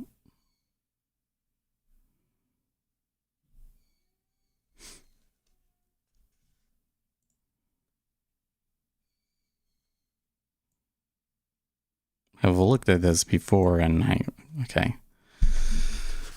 Maybe I need to Google it. So these formulas are more to do with the basis.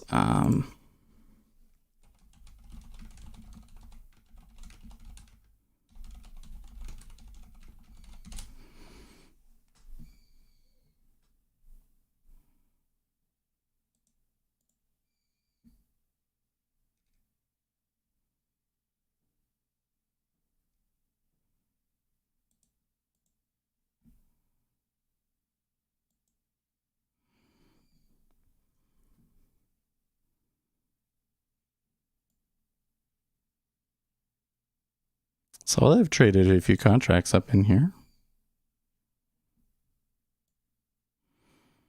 look at that, man. Oh, did I screw that up? There you go. I was gonna say the NASDAQ just looks like it's going crazy, Grace. Right?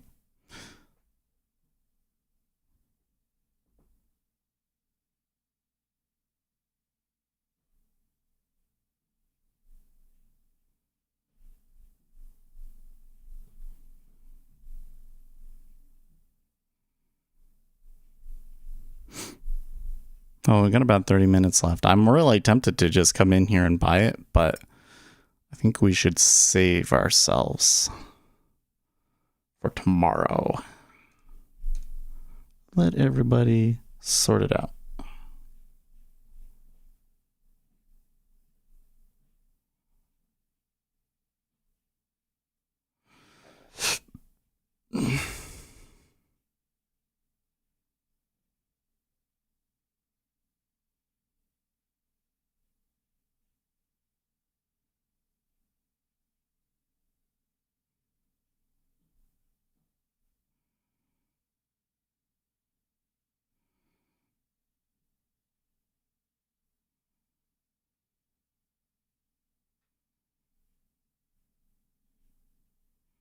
Why is that 100,000 plus 1,000 plus this 01? That's the 01. Right. 134,000 plus, let's say it's 16. Should be, yeah, okay.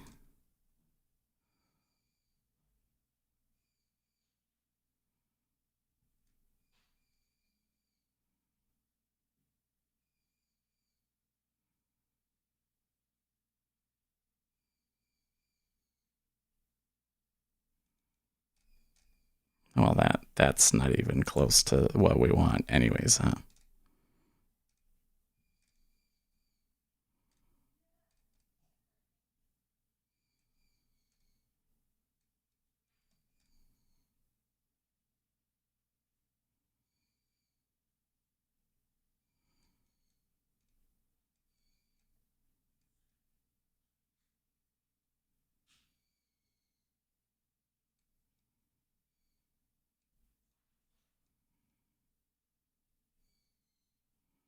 Mm-hmm.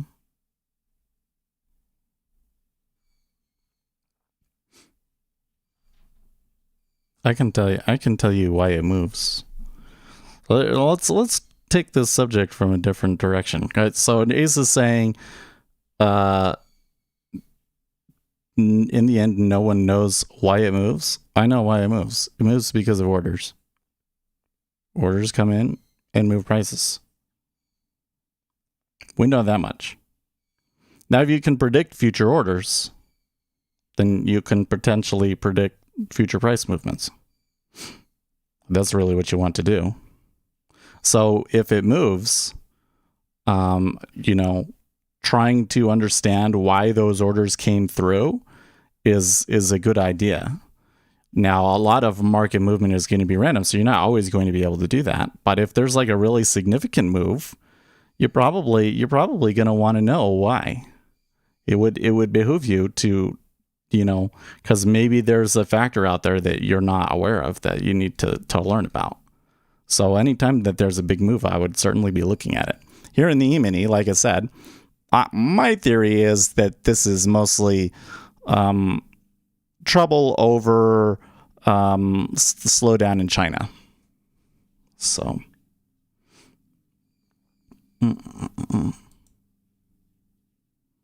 So I don't think that these micro yields are matching up with what the 10-year is doing correctly at all.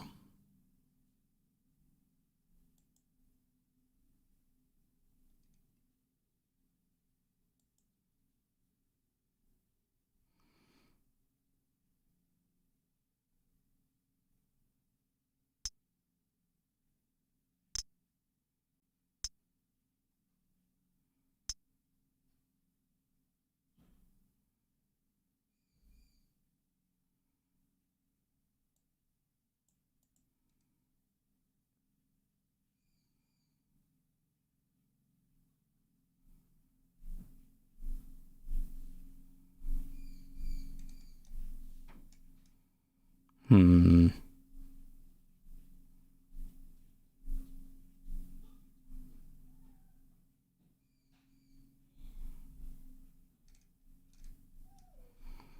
this is more like what I would expect to get. Price of the contract times the annual rate of return. Oh, actually, I have some stuff about that too, right?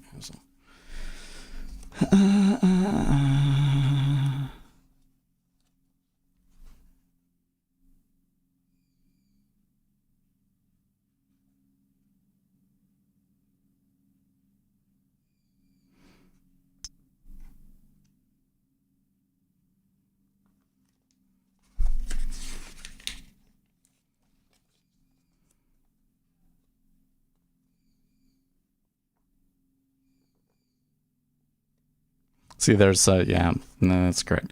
There's some math here, and I'm lazy. I don't want to do it.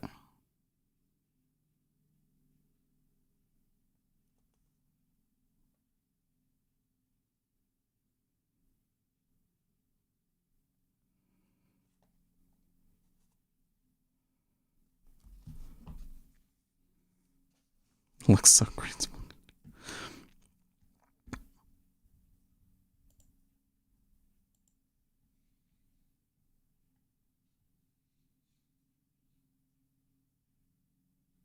Because what I'm seeing here, the reason why I'm wondering here, so I would expect that if the 10-year moves down, that this would move up twice as much. So if we came back 1, 2, 3, 4, 5, 6, we should be coming up 1, 2, 3, 4, 5, 6, 7, 8, 9, 10, 11, 12, something like that. Right? So that's why I'm like, I'm not sure I trust these prices yet. So now, the way that you got to do it is there's like some math. There's something like, it's like C times E to the RT or something like that, right? Is going to equal the price of it right now.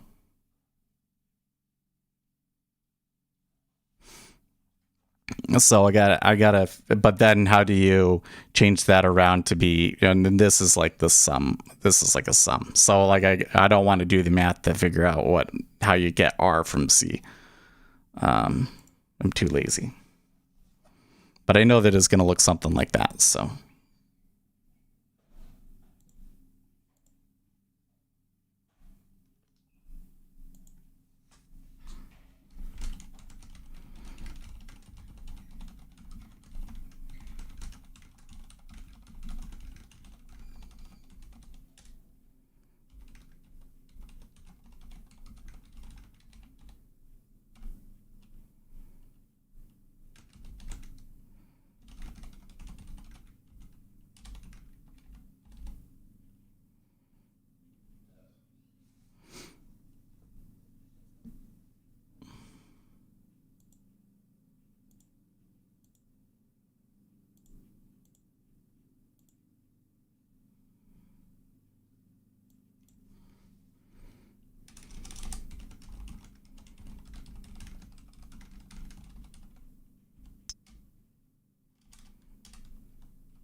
Where'd it go?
I think we can use something like this. Like, I think that we can come in and say 134,000, and then what do we got? 14.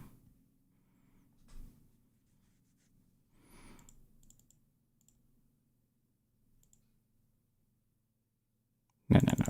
14 divided by 32 times 1,000, 437. So 134,437.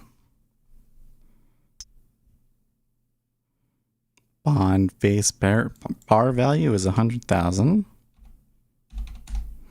Years to maturity 10, and the annual coupon rate, I think we're supposed to be using 4.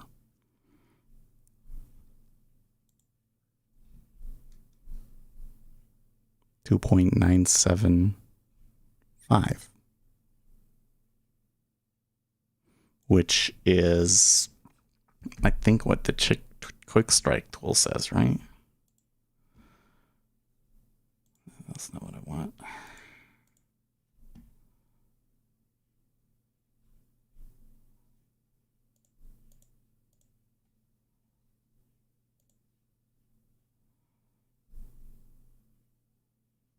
Nah, that's not what I want either. Oh, here it is right here. 134.15. No, that is okay. Now I'm really worded out. Okay, so that is correct. 2975. Ultra 10. Oh yeah, right here. 150, 19.5. Oh, okay. 9.2792. So let's come back here. If they're saying the Ultra 10-year is actually different, it's actually 115 and 19.5. Okay, so 150 plus 19.5 divided by 32 times 1,000 is 609. 150. 609.375.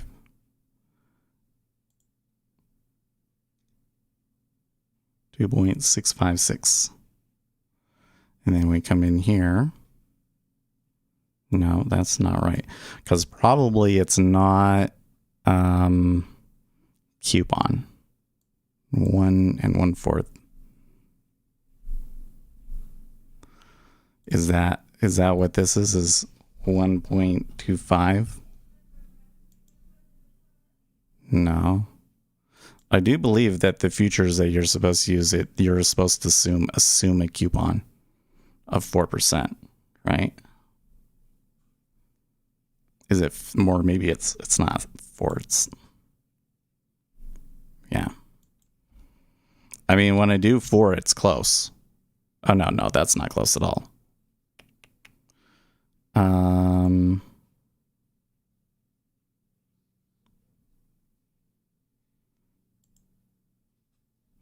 But then there's also coupon payment frequency.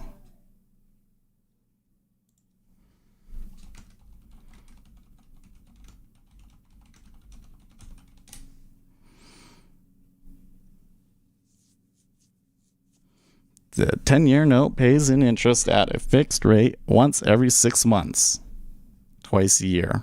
That's correct.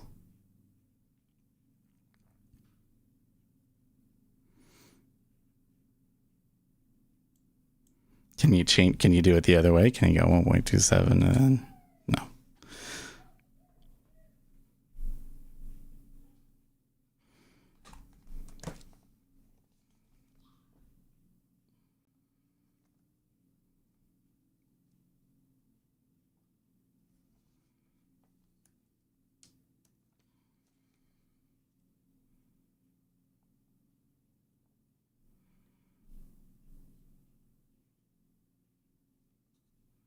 Conversion factor notional yields is 6%.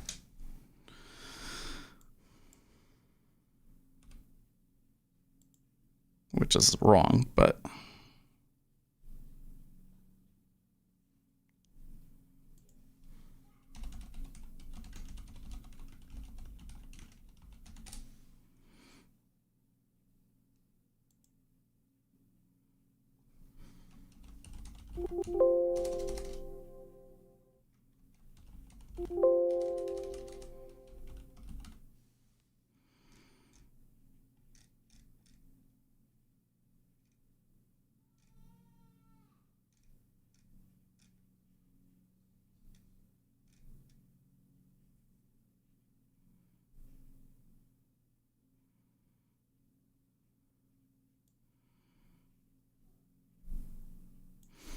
maybe I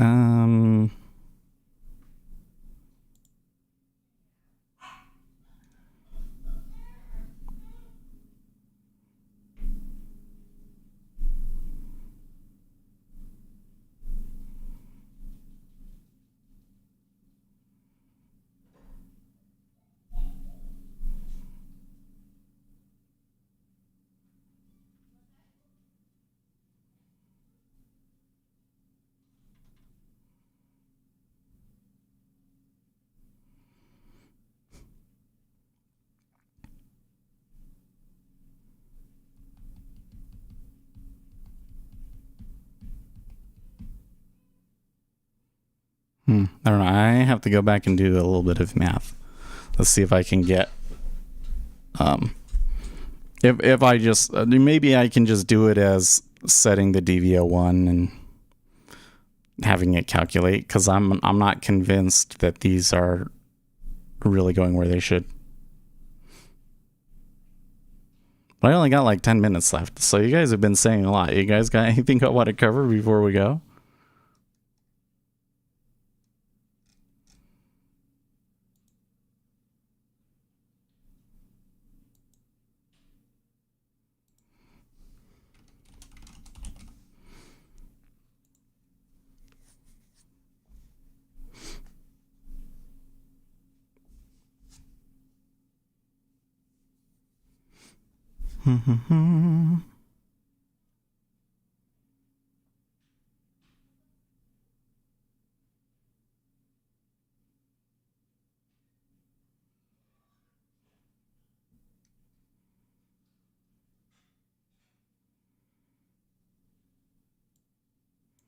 I remember one time somebody sent us and gave us a little. Oh, maybe I have it in Chrome. Somebody gave us a nifty little page that gave a better explanation about how to calculate it without using the DV01.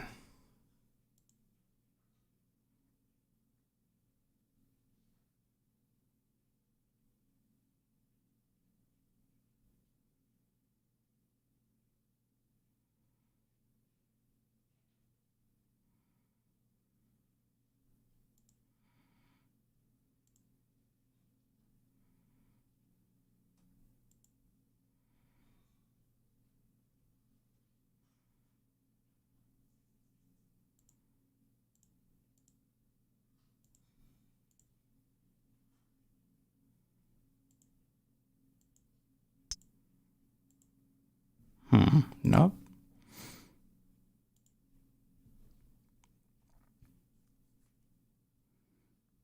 So the thing that I'm having an issue with here is we could use a yield to maturity calculator like this, but I'm not getting the annual coupon rate correct. So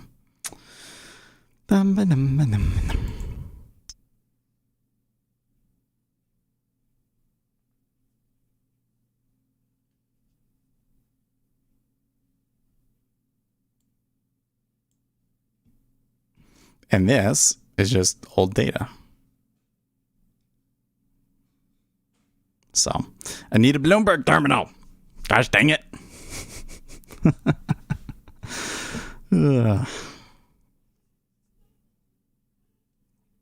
Well, you know what, guys? It is a little bit early, but I don't see them doing a whole lot here, so I am gonna quit and get a little bit ready a little bit earlier for work because I got a couple of things to do here. But I think it wasn't okay. Like, I didn't take any trades or anything, but we don't have to, and we'll come back to this tomorrow, and hopefully I'll have a little bit more. I have some tools to kind of sort out a couple of these things. All right. I think that maybe the spread that they're putting up here seems to be like about what it should be. But yeah, we're just going to have to sort it out. All right. So, yep, I'm going to end. I mean, well, normally we stop at the top of the hour anyway, so I'm just quitting, like a few minutes early. But hey, be careful out there. The market looks a little angry, huh? NASDAQ trader is Salim.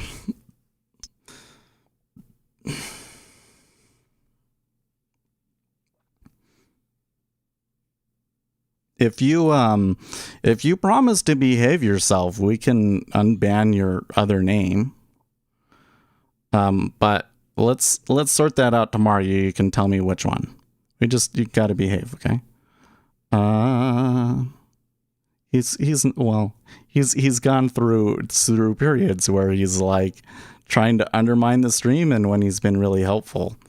And I don't know if I trust him, but as long as he continues to behave, we'll be happy to have him. So, hey, but I'm gonna head out. I'll see you guys tomorrow. In the meantime, stay profitable, friends.